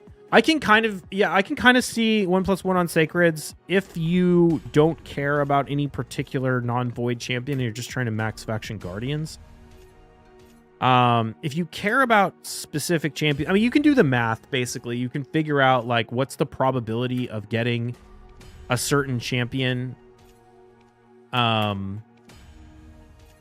versus, like, how many champions do you actually care about in the summoning pool? And, like, look at the percentage of that and calculate the odds of getting one that's actually useful to you versus the, versus the odds, like, from doubling the number of champions you get. I talked about that in that video too. Spirit Host, yes, thank you. Spirit Host is the one I was thinking of. Yeah, so Spirit Host and then one other DPS, and that was getting me into Ultra Nightmare. I wasn't like one keying or anything, but it was getting me into Ultra Nightmare on that account.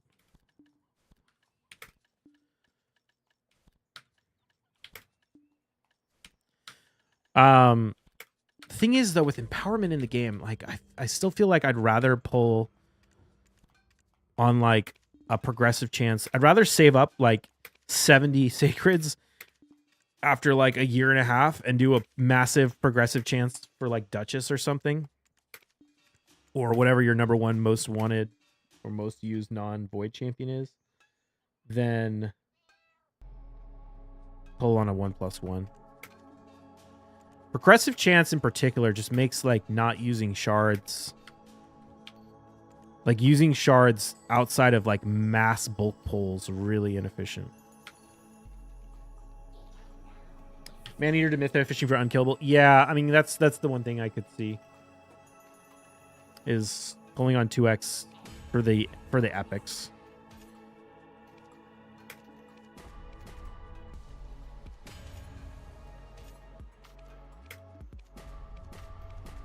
And I think that would be fine, like, early game. By mid game, I'd probably want to start saving them for a guaranteed. But only voids, because I'd be looking for unkillable. I think progressive chance is really bad for regular people. Only whales, krakens benefit IMO. No, not necessarily. I got massive benefit out of progressive chance event, and I've never bought a sacred shard in my life. You just have to literally be committed to going like well over a year in between shard pulls, except for the bare minimum to complete fusions. But I think if you're in the range of like 50 plus sacreds, it's not unreasonable. I think the math is something like 7 free sacreds a month. So if you figure you pull sacreds once a year, once every maybe year and a half, and then you pull like 4 to 5, maybe 7 at the most for fusions. A year for one summon session is too long for most people. They crave the dopamine. Yeah, I know. I mean, I know why it's like that. I know why people do it. I'm just saying, like, I'm talking again about being efficient. It's certainly what I do.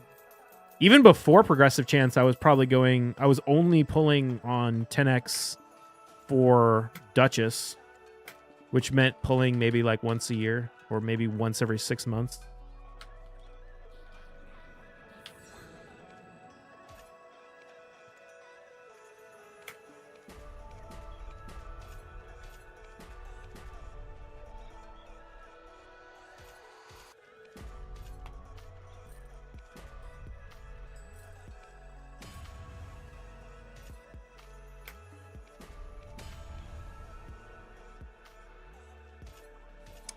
I'm efficient for the most part. I do every fusion I want to do. Pull once a month, every 2 months.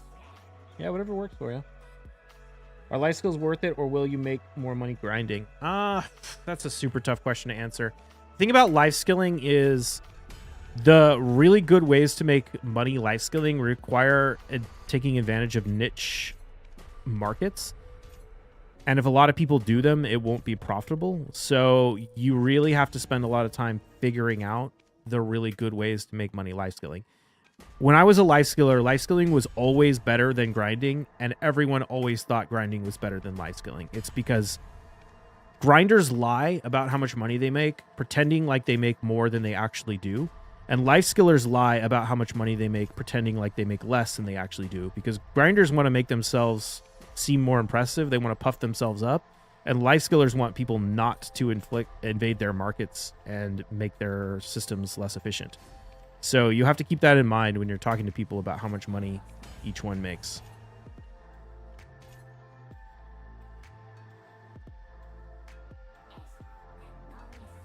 Yo, Bob, in your video, you said someone might have pen falling gun in any new info on that or no? I'm leaning towards probably not. I was talking to Choice about it earlier today, asking if he knew, and he hadn't heard anything either.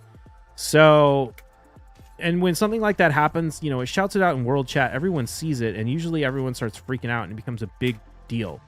So the fact that the only time I've heard about it is from like a couple of people in chat who just like linked some screenshot that very likely could have been photoshopped is not very convincing at this point. So I'm thinking there probably isn't one, but I don't know.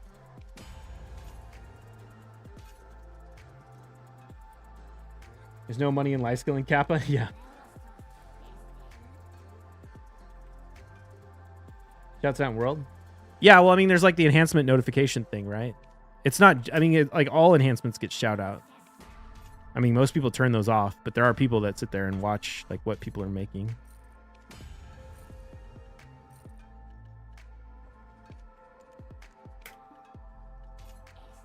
You watch it sometimes? Yeah.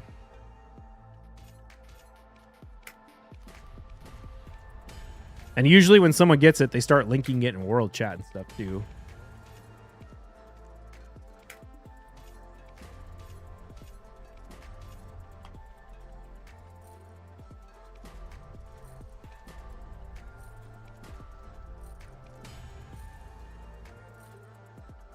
See waves of Tet pen manas go up all at once on Little Market. Seems like more often than grinder sets. going up.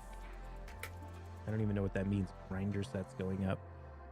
There's grinding gear on the market permanently. It's just gear.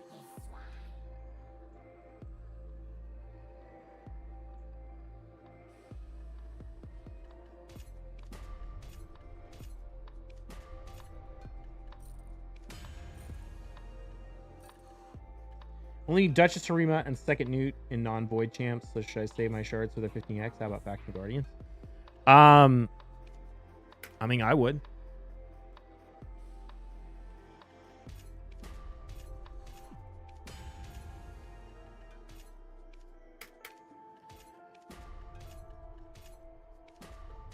Maxing Faction Guardians is nice, but it's not really like practical as a free-to-play player, and pulling, like, you're still gonna get legendaries pulling for on progressive chances for champions you actually want.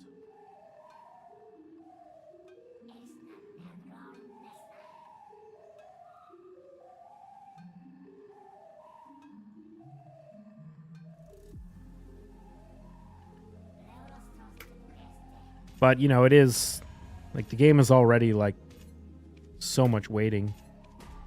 So it's understandable if you don't want to wait that long. You just want to pull.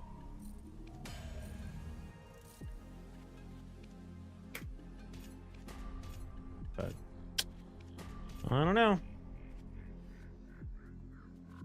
I'm still trying to rebuild my sacred stockpile after pulling for Kaja. Up to 14. I got 420 ancients though. Ancients are a little. I have a little more mixed feelings about like how much to stockpile on these. Partly because you miss out on all of the food if you save like you can save 50 sacreds or 60 sacreds or 70 sacreds, and it's worth like what, 7 legendaries or something like that. But to get 7 legendaries worth of ancients would be like 1,000 ancients.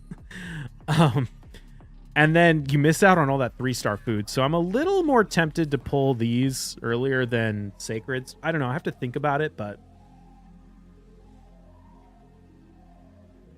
I don't know what I'm going to do.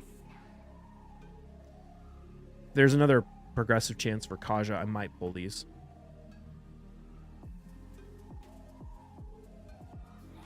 Or not. All right. Can we do more 3v3 yet? Yeah, we can.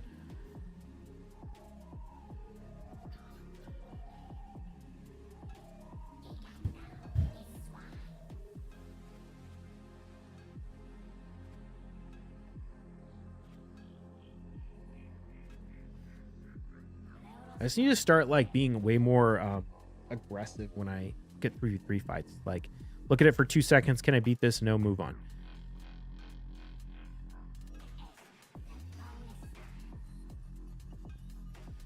So this.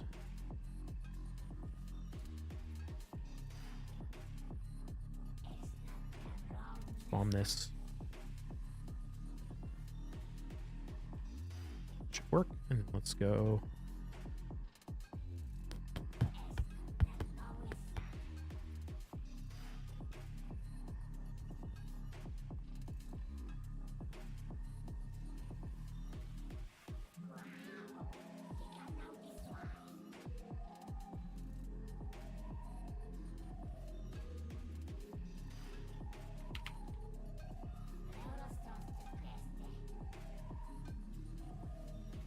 You got the king and queen ready. Yep, I pulled for the king. The queen I will pull during CVC tomorrow, I think I decided I'm going to do. And then I'm going to level them up and book them out during CVC.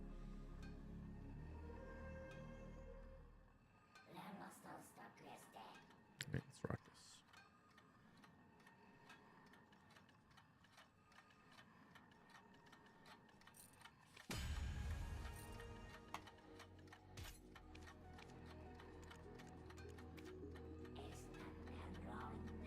Oh shit, this is a fast Wukong. Hopefully.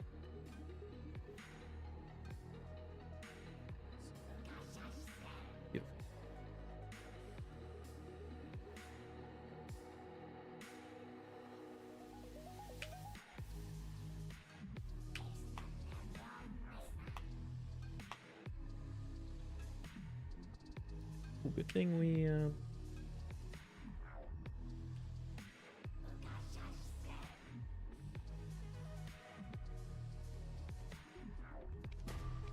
got the unkillable.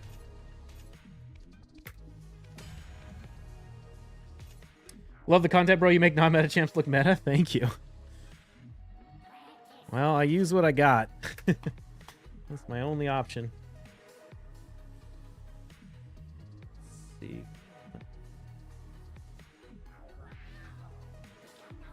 Give up the roof.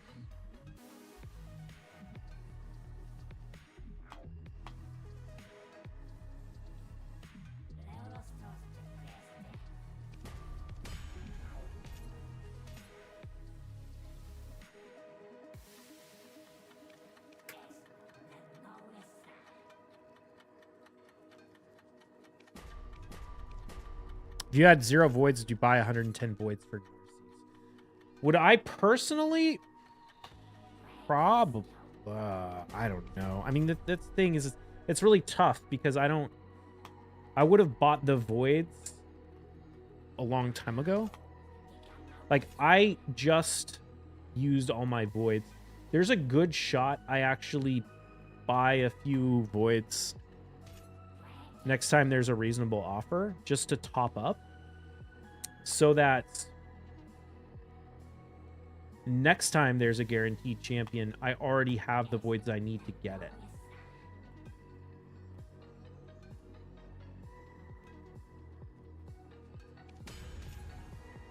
But if I had to spend that much money, I don't know.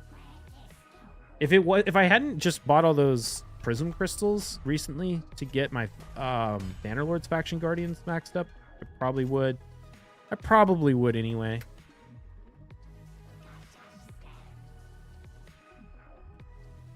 Deadly Fans with the 11 months. Thank you, Deadly Fans. You had 23 to start with and you bought them all? Yeah.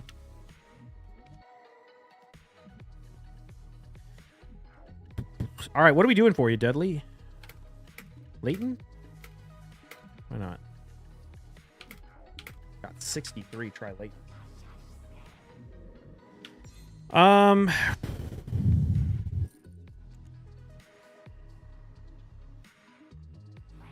The Prism Crystal Pavilion was insane. Yeah.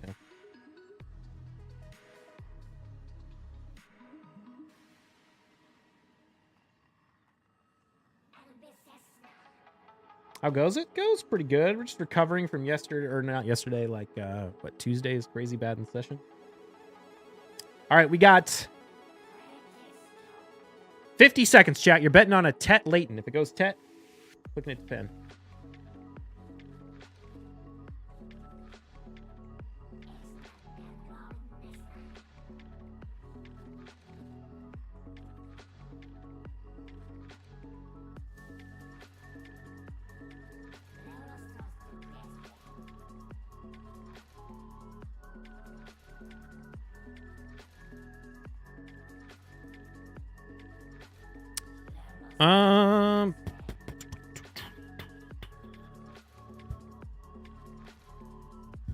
Man, I don't want any of these fights.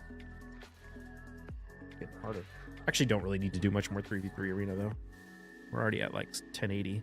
Probably just let it ride and should stay in gold 4.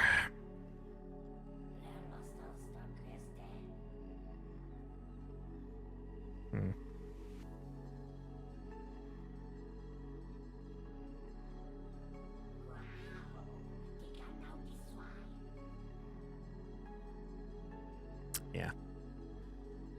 Take those. All right, how's the bet going?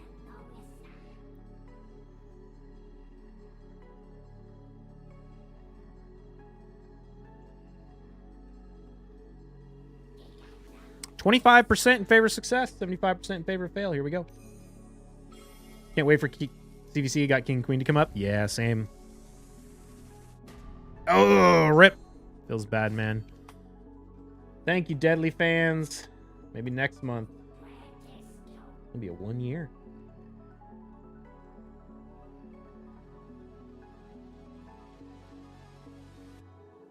Yeah, I do think do think the king and queen are going to shift up my strategies a little bit. We'll see. See how it goes. I think my plan is basically to run the same strategies that I normally run, but instead of... But I think... Are you on Twitch too? Yeah.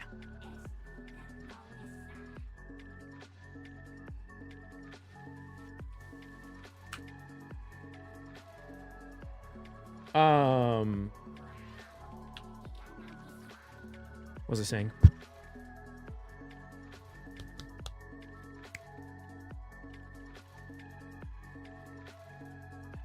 Oh, I think I'm gonna not first pick Arbiter. I'm gonna open with Kaja and Warlord. Oh shoot, I need to store the stack a lot more. And then if they try and steal Arbiter, I will run like slightly different strats. V Soto, is that Timothy Soto? Thank you for the Twitch Prime sub. Hell yeah. All right. You probably have no idea what this is, since I'm assuming you're here for raid, not BDO. But we'll click an accessory for you anyway.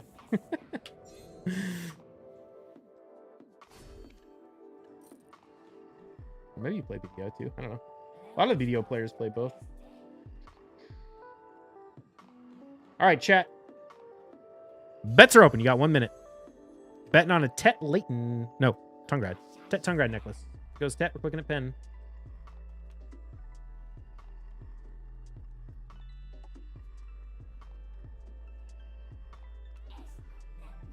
Did I start that bet? I did. 40 seconds.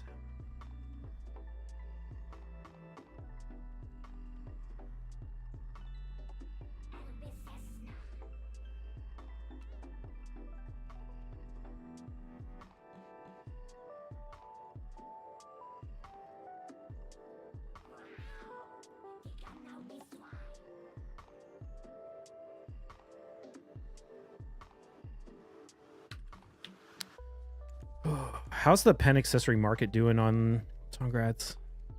Oh, they're not even 60 mil or 60 bill. That's brutal, dude.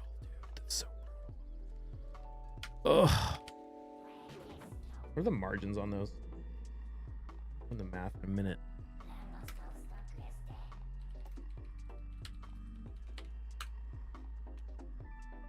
All right, how'd you guys bet? 73% in favor of success, 27% in favor of fail. Here we go. Oh, snap. We got the Tet. All right. Successes. You win. Good job. All right. That means we're clicking the pen. I missed that. My alerts don't show the YouTube subs, but thank you. Thank you. Thank you. What's your main job, Bio? I am the Director of Scientific Software for a small biotech company. I do a lot of benchmarking of cutting-edge protein engineering and structure prediction tools, and we sell them to different customers. My main claim to fame is I was part of the team that solved the first structure of the coronavirus spike protein. So if you've seen the coronavirus and it has like the little, it's like a ball with little bumps coming out of it.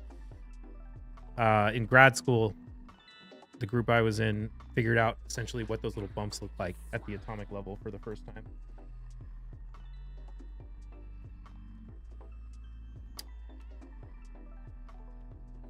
You have enough for prism charts? Oh yeah. My issue with spending in raid is entirely like, what's the right way to say it?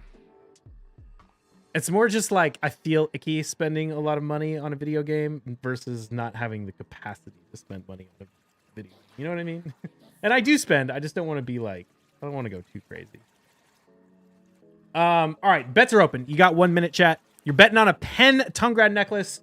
If you missed it on Friday, I failed 53 pen accessories. I'm not sure what attempt this is on this one. I think it's like 9 or something since the last one that we hit. Or sorry, we hit 1 out of 53. Lunar neck's down bad. So we really need to get some pens. But bets are open. You got 1 minute. You stream at night after work? Yeah, I usually stream. I usually work. I work from home, so I usually work till like 4 or 5, and then I do some live arena, and I record it, and then I stream after that. So I usually start streaming maybe like 5:30, 6 PST. We usually go for about 3 hours or so. I know dropping 250 for Narcies made me a little sick. Yeah.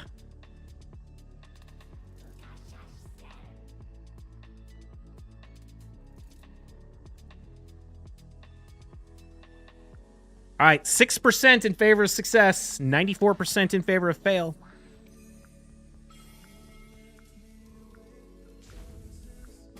Oh, Ripper.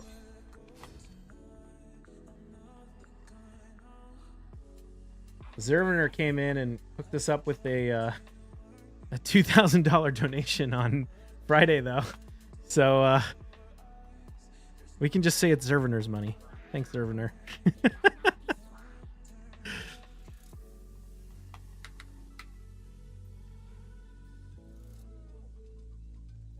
Not that I spent anything close to that on raid.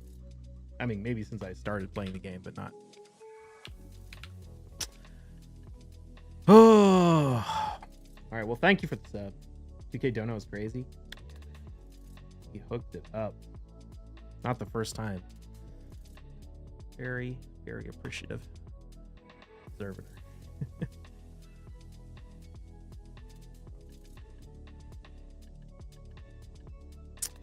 All right, what are we doing? I need to get some of these guys to fry.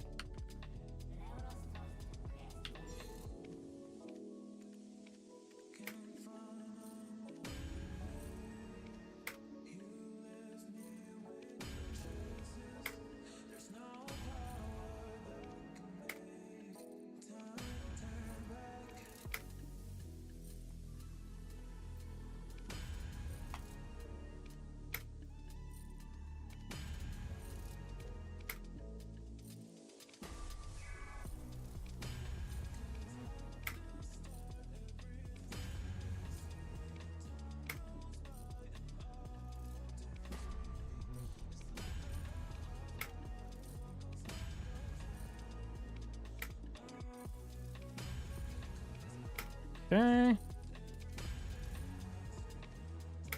Oh, I was going to check the market to see what the pen accessories are looking like. Let's see, who's decent right now? Not Ogre Ring.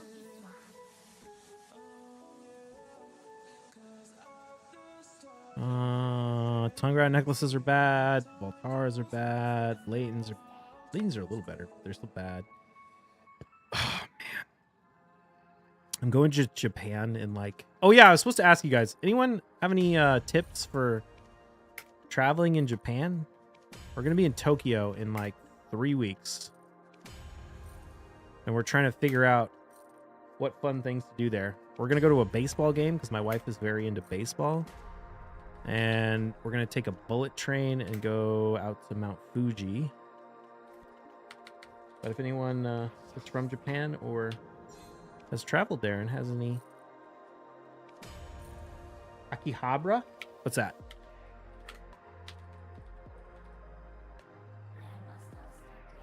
Tokyo mainland's amazing. Yeah, I'm excited. I've been to China, but that's the only other place I've been to in Asia, so this will be fun.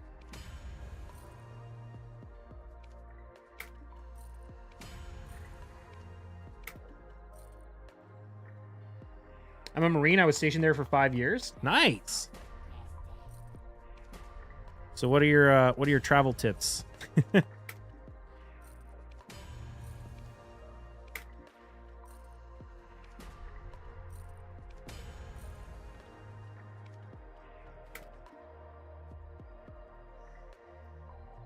my God, this guy's at 1100 in 3v3 and he's running a one-man defense. He must have been going hard on that champ training tournament.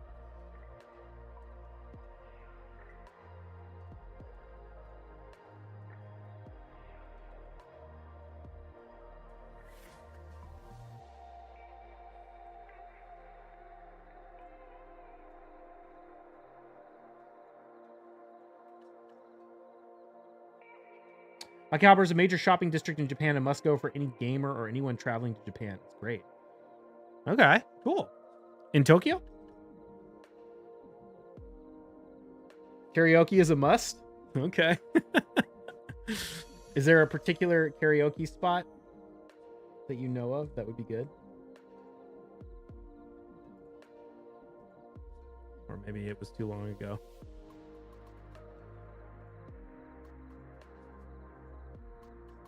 So you got Akihabara. I said that right. Karaoke.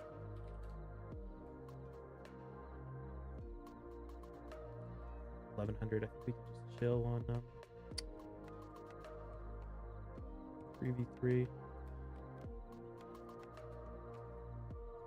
Am I gonna get any energy from Doom Tower? I need to save my energy for this Dungeon Divers starts in 6 hours, so I might be kind of just chilling in raid for now. You have a 6-star seer? No. I never use seer, to be honest. I'm not really interested. I mean, like, I would never spend the resources to get one. I guess if I pulled it, I would be happy, but I do all of my dungeon farming with food using 2-man teams.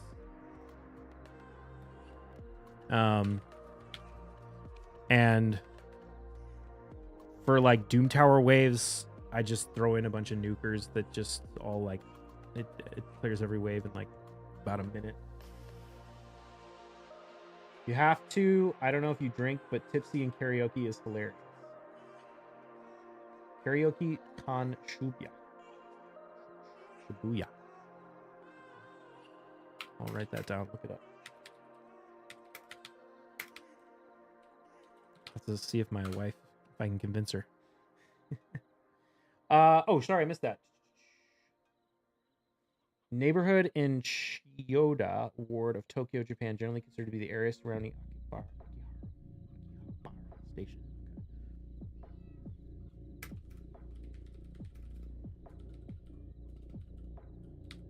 Cool.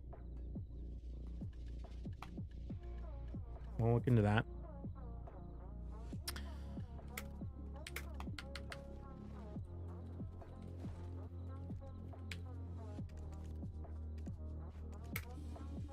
What's so great about karaoke in Japan versus like other places? Do you do it with like a bunch of other people, or is it like private karaoke? I'm assuming it. Do they do American songs, or is it all like Japanese? Or maybe I should say English songs?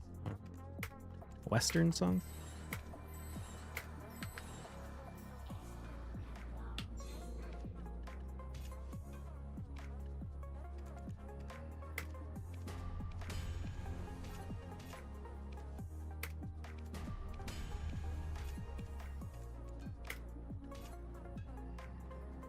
We need 40 stacks. They have Taylor Swift and Beyonce. All right.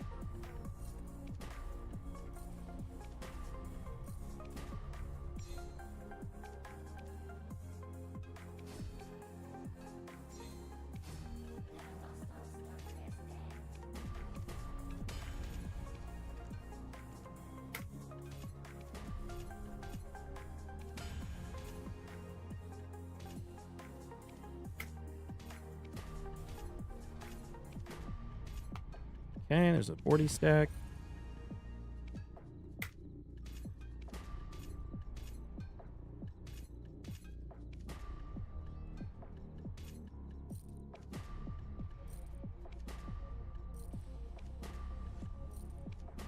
Oof. All right, store that one for now. I'm gonna have to go burn those on some tries here in a second. How many persons on PCNA have Pen Fallen Gods? As far as I'm aware, there are no Pen Fallen Gods on NA.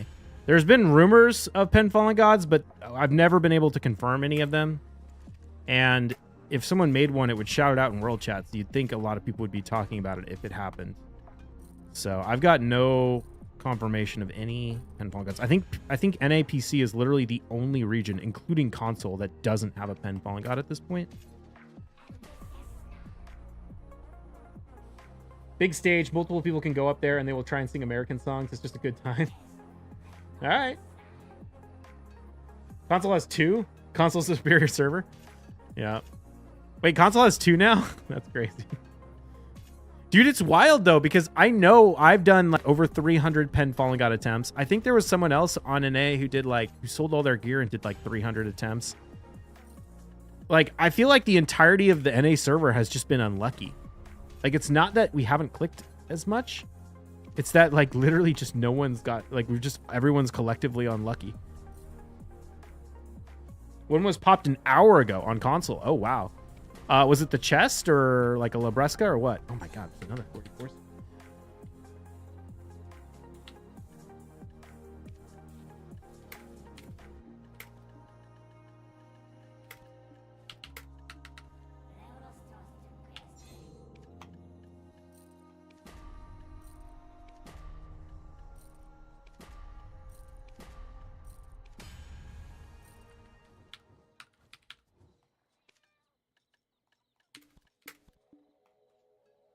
The 2 pen Volgas were by person actively going for it, so no one tap or tap hammer bullshit. Oh, do you know how many attempts it took? Wait. They were done. Were they done by the same person?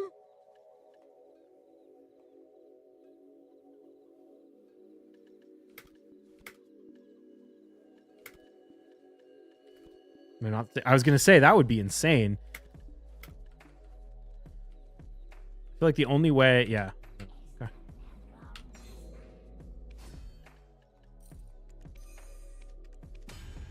There we go.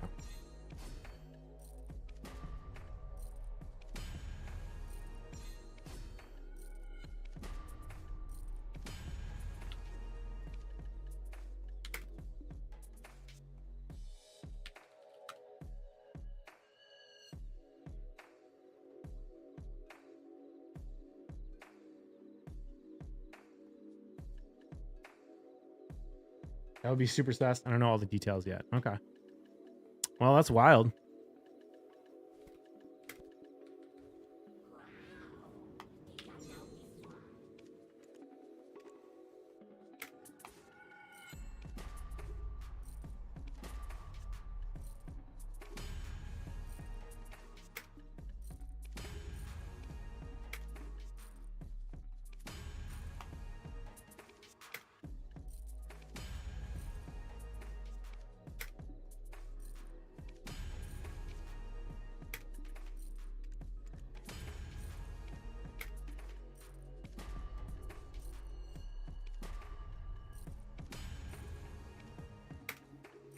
Okay, let's get these guys to pry.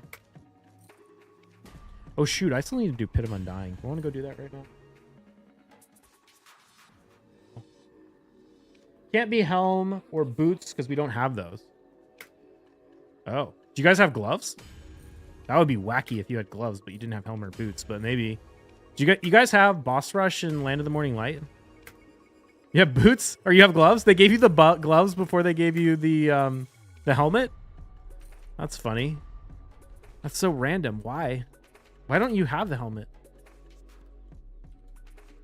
You have Odalita, right? Or wait, was it? Where the helmet? The helmet's in or you have Mountain of Eternal Winter rather, right?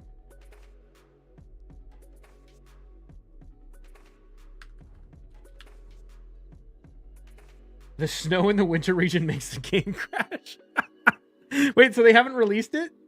You don't have the mountain? Oh my god, that's too funny. They can't release the Mountain of Eternal Winter because the snow makes the game crash. Oh.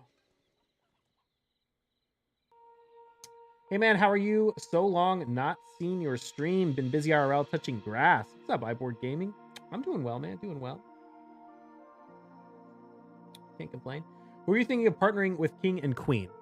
So the way I want to use the Queen and King is I want to start opening my arena fights, like live arena fights with, well, okay. So for 3v3, I have a team right now that runs Mighty Uko, Pythion, Stultus, and Wither. And I think I will replace the Wither and the Python. Or sorry, the Python and the Stultus with the King and the Queen in that team. I don't think I explicitly said that. It was a pretty well-educated guess. Gotcha. So that's what I'll do for 3v3, and then I'll move Python and Stultus into like something else. I do switch up my teams from time to time, but that's sort of like the baseline team. So I'm going to use them for that. In live arena, I'm going to start opening Warlord always instead of opening Arbiter against weaker players. I don't know. If I know they steal Arbiter, maybe I will. But I basically want to go Kaja against squishy teams. I want to go Kaja Warlord, Narcisse, Queen, Wukong, possibly, or maybe some other nuker. With the idea, and the Queen is going to be built really slow, high resistance, with the idea being that if they ban the Kaja or the Warlord, they'll go before my team, they'll nuke it down, but then I will revive the Narcisse with my Ancora, and then counter by getting full turn meter one-shotting their team. Alternatively, if they ban either the Narcisse or if they ban the Ancora, then my Kaja plus Warlord will go first and lock them out, and then I can just nuke like I normally would. So it's basically a way to force them into a situation where they either lose the speed race or they win the speed race, but still get countered after I revive. I don't know if I'll use the Queen a ton. She'll be like sort of a counter, like a very niche counter pick, mostly for when people steal my baseline supports. But I kind of run just like Kaja Warlord Arbiter in every single fight. And really, it's the nukers that vary. Because if I have Kaja Warlord Arbiter and I go first, I can deal with pretty much anything that they run with the nukers. I can counter their picks with my nukers. So I really only need the White Queen to deal with when they steal one of my chains. She's great for lockout. So she'll be a non-stop reset for his skills, making him slow. That's very smart. Well, yeah, no, so I want to counter the speed lockout teams with her, basically. But I run speed lockout teams myself. So it's going to be like, if they steal my speed lockout, I counter with Ancora and Narcisse. Otherwise, I use my own speed lockout to beat them. So Ancora's probably going to be a pretty rare pick for me. Narcisse, on the other hand, I will probably run anytime I see a Taurus, and I'll probably pick Narcisse if I see a Taurus or a Rhodos, basically. I'll pick Rhonda, and then I'll pick Narcisse. The main reason for that is sometimes, or if I see a Necrit or a Necrit. The reason being that if I, like, the Rhonda can counter one, but if there's two, then sometimes it doesn't work. See a Taurus all the time? Yeah, I mean, I see a lot of Tauruses, sure. But, well, okay, so here's the thing. If I see a Taurus, I'm probably going to pick Rhonda first, before Narcisse. But then if I see a Rhodos, I will pick the Narcisse. If I see a Necrit, I'll pick the Narcisse. If I see a UDK, I'll pick the Narcisse.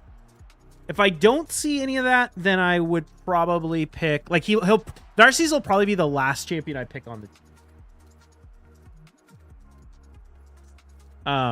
And it's really just going to depend. It also depends on, like, what their supports are, because if they don't have, like, any cleansers as a support, I might not go Narcisse. I might go, like, Stultus for a stun. Or I might be in a position where it's like, oh, you know what? There's a Taurus on this team, but I want to take out the Rhonda first. Or I want to use the Rhonda to take down, like, a Cithi or something. One of the strategies I've actually been using to take down Taurus teams recently that's been working out really well is to not actually kill the Taurus, but just to kill everyone else. And then the Taurus, if you go up, say, against a, let's say we go up against like an Arbiter, or not an Arbiter, like a Sifi, Crixia, Harima, Taurus, Marichka team. I run Warlord and, I run Rhonda and Georgid as my nukers. I actually won't use the Rhonda to kill the Taurus. I'll use the Rhonda to kill the Sifi. I'll use the Georgid to kill the Crixia. And then I'll just whack the Taurus, which won't kill him. But it'll leave the Taurus in a position where he has no buffs. And then a Taurus with no buffs does not hit very hard at all. And so then he'll nuke my team down. My nukers will die. Possibly my Arbiter will die, but my Kaja is not going to die to a Taurus A3 with no buffs on the team. And then I'll just revive and win the fight. So I've been having a lot of success with that strategy. But I could use Crixia, or I could use Narses instead of Georgid if, like, instead of a Crixia, imagine it's a Sifi, Taurus, UDK, Harima, Marichka team. So then what I would do is just ban the Harima, use the Rhonda to kill the Sifi, and then nuke with the Narses. And then just tank the nuke, the return nuke from the Taurus. Use your Lady Mikage to do that? To do what?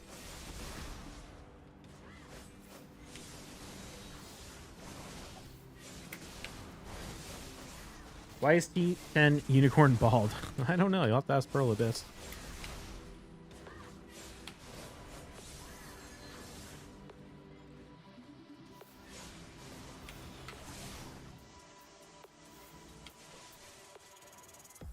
Strip all buffs, strip them down, and have Taurus last man standing. Yeah, that works surprisingly well.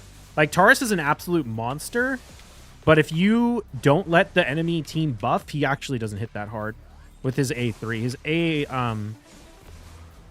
A2 still hits hard, but it's single target, so if you have 2 revivers, it doesn't really matter.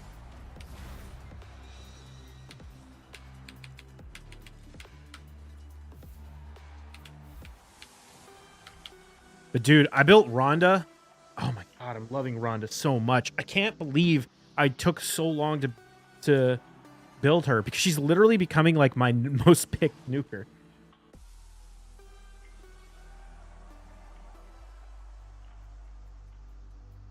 Like, it's wild how good Rhonda is.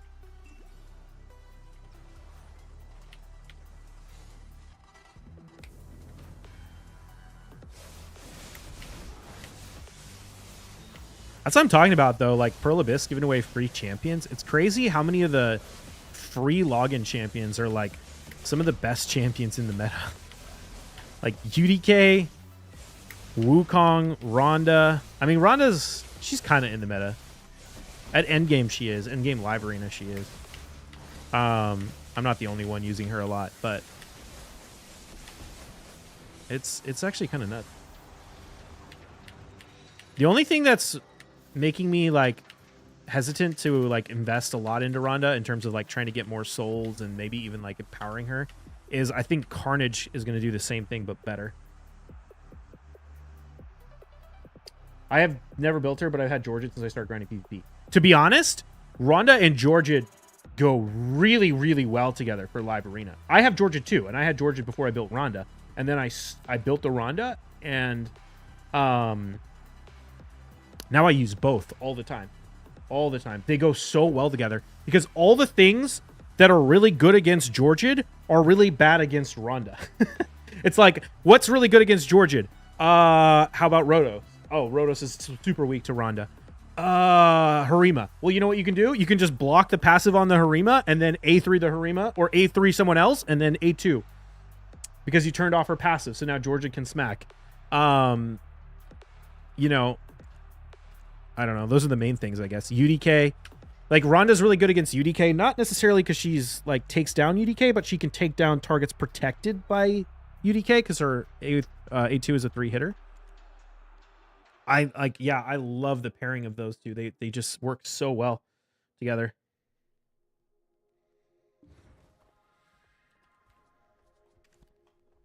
Even like Taurus. So if Rhonda doesn't kill the Taurus, which to be fair, she probably will, but if she doesn't, she'll still turn off the A2 because Taurus can't A2 or he can't counterattack if you hit Harima or Marichka if you block active skills on the Taurus. So, you know, he can be really helpful to help Georgia get like his A2s off and stuff. Although to be fair, if you block revive or if you block the passive on the Taurus and then you A2 with the Georgia, the Taurus is gonna die anyway. So I don't know. But still, they're so good together.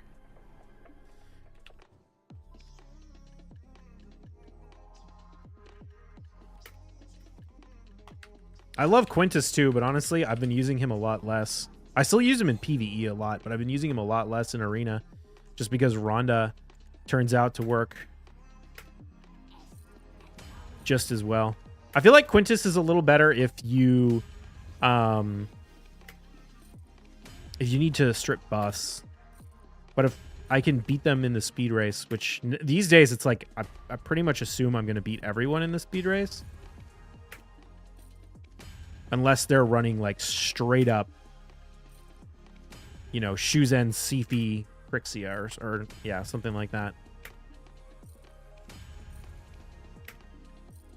And even then, they have to use like a Wukong or another, or Lazarius or someone with a speed aura support. Otherwise, I just ban this Shuzen and beat them in the speed race anyway. Lacking gear for my attack champs. Mm-hmm.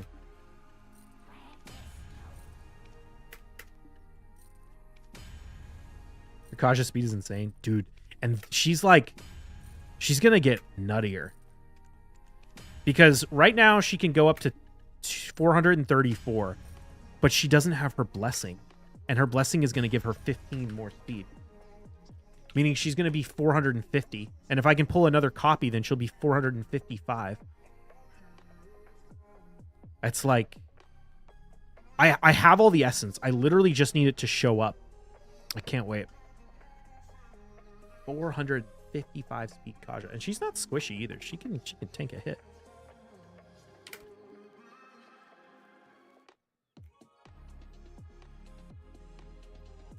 Kaja's actually surprisingly good against Lockout for revive. Like, not because Kaja herself is good, but when you make her this fast, it's like she literally like can, like Lazarius can kill my whole team except for Kaja. And he'll lock her out, and then she'll just take 2 turns before he gets another turn and revive the whole team. Because she's like literally lapping him with how fast she is. I love it.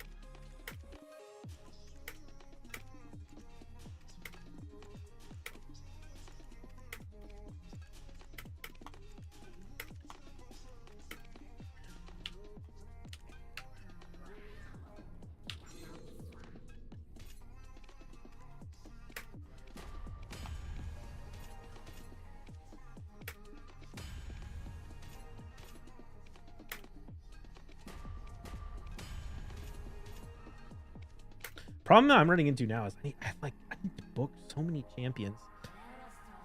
I have 36 Lego books. Wow, when did I get 10 mythical books? The hell?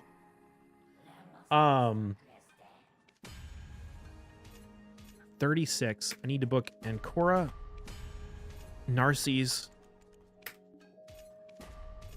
Wukong. Do I want to book Tormund? I kind of want to book Tormund, but I also have Fatalis.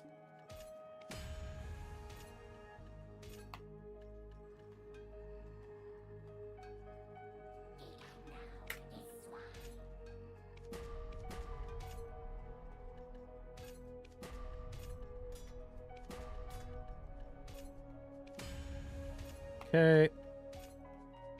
Need a 48 stick.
Torment definitely comes in handy. Yeah. I have mine built and like geared and stuff. I just don't have them booked yet. Do you have a beginner guide for raid? I think I have like a tips and tricks video I made a long time ago. I see if I can find it. I also have a like free-to-play mystery shard only series I did. It's not really a guide though. It's more like a series of like daily updates on my account, but it's pretty insightful. Oh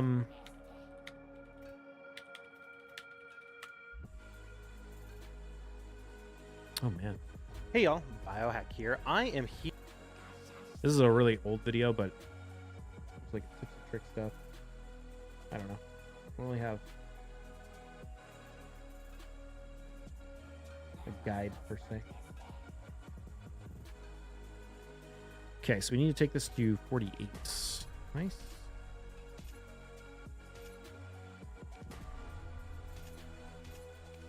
I feel like that might be more like after your first week or two playing.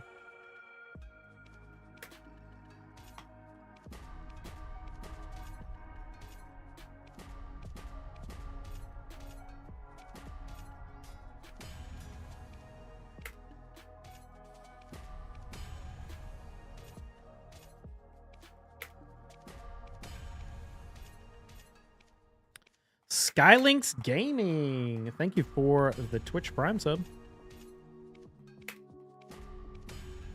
We're gonna do a. What are we gonna do? Tettungrad?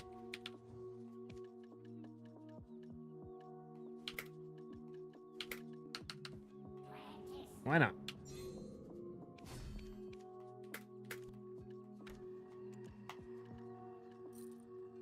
Ooh, I almost clicked it on.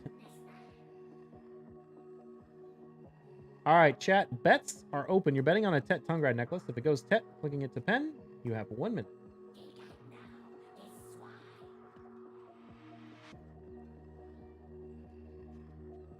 Oh, you know what? I have more. Faction Wars keys. Night Rev.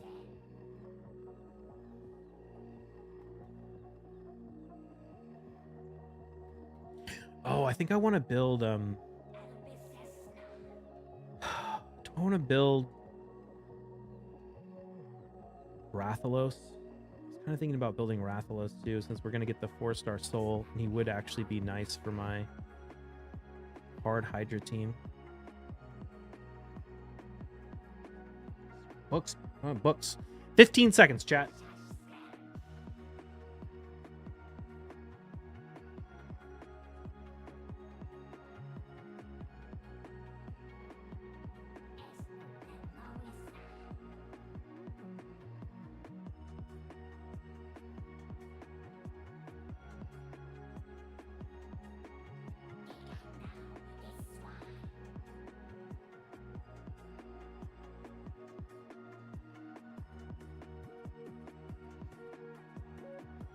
The 5-star for Queen? Oh, yeah.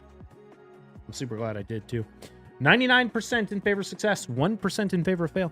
Here we go. It's going to be huge for how I want to use her, because that's where you get the resistance. Oh, rip. Feels bad, man. Fails.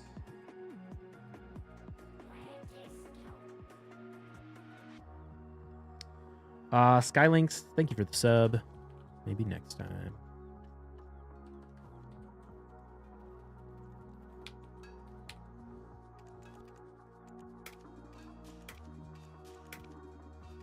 I'm not sure what blessing I want to put on her. I've been a little torn. Since I'm going to run her high resistance stone skin, I feel like polymorph is not that useful. I don't really like polymorph in general, to be honest. Probably like the only person who doesn't, but I just don't run polymorph on like anything. It's because I don't run, I don't know. I don't really run go second teams. I'm torn between Life Harvest. I really like Life Harvest on a lot of stuff. I'm torn between Life Harvest and possibly shoot, what's the name of the one that decreases your turn meter when you get buffs? I think that one could actually be kind of nice. One of the things I'm going to do on Narcisse is I'm going to build him in 4-piece lethal and 4-piece supersonic, which might sound crazy, but I think it's actually going to be pretty good because I have a couple of supersonic accessories in Knight's Rev.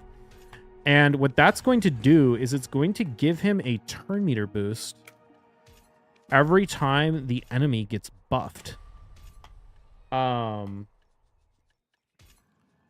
since the way his kit works is he kind of wants the enemies to have buffs on them, since it gives him more damage and also like activates his block revive and stuff. And I think there's a world where I could actually run like Kaja, Narcisse, and Korra. And if they run a speed team like a Sifi or something, like even if they run like double turn meter booster, if they run like Sifi Arbiter, because they will give me so much turn meter by buffing their own champions, and then the turn meter buff from Kaja, Narcisse still might be able to go before their nukers in that scenario. And also what would help with that is if I had the blessing on Ankora that reduces speed when the enemy team has buffs. So I don't know. I'm thinking about that as a potential option. But I also like Life Harvest, so.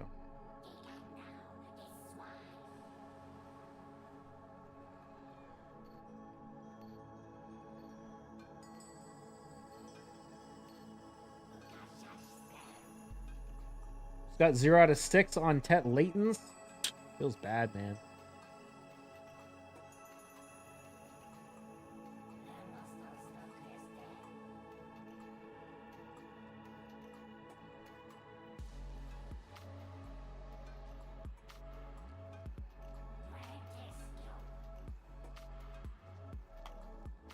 Might try that myself. Yeah.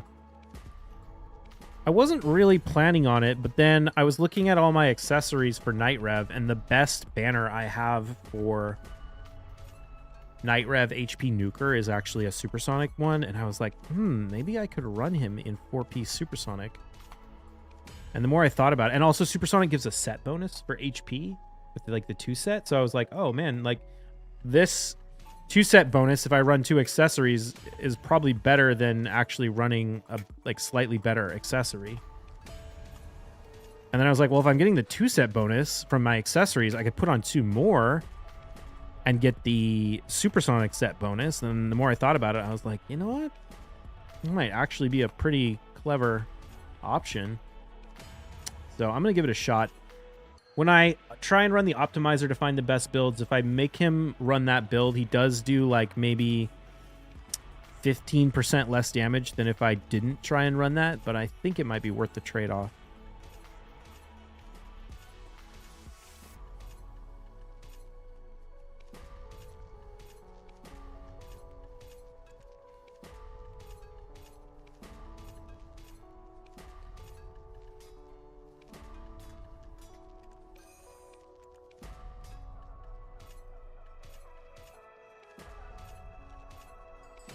Ooh, we almost had the 110 stack there. That's a bummer.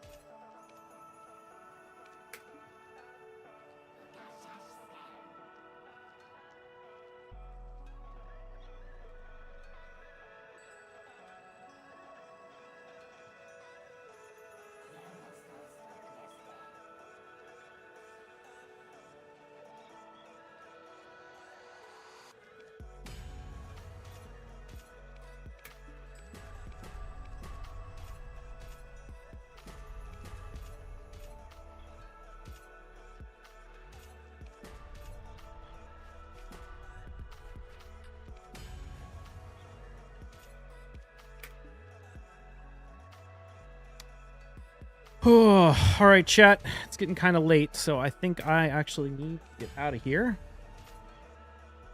So we're going to have to go find someone to raid. But let's see who's online.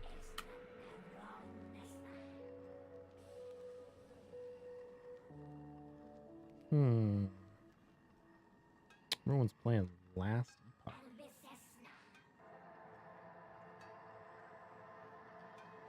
don't we go raid Zirdan? I haven't raided Zirdan in a minute. You guys don't know Zirdan Hunter? He is a warrior player who mostly does a lot of PvP. So we're going to go raid him. Thank you all for hanging out with me tonight. I appreciate it. Let's see. Today is Sunday. Tomorrow's Monday. I'll probably be back online tomorrow. Follow the stream if you haven't done that yet.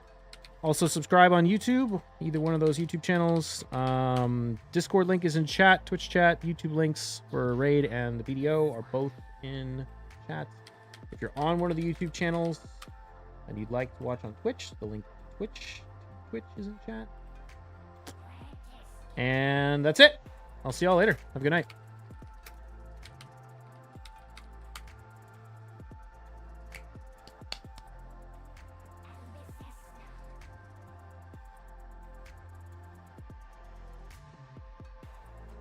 All right, here we go. Peace.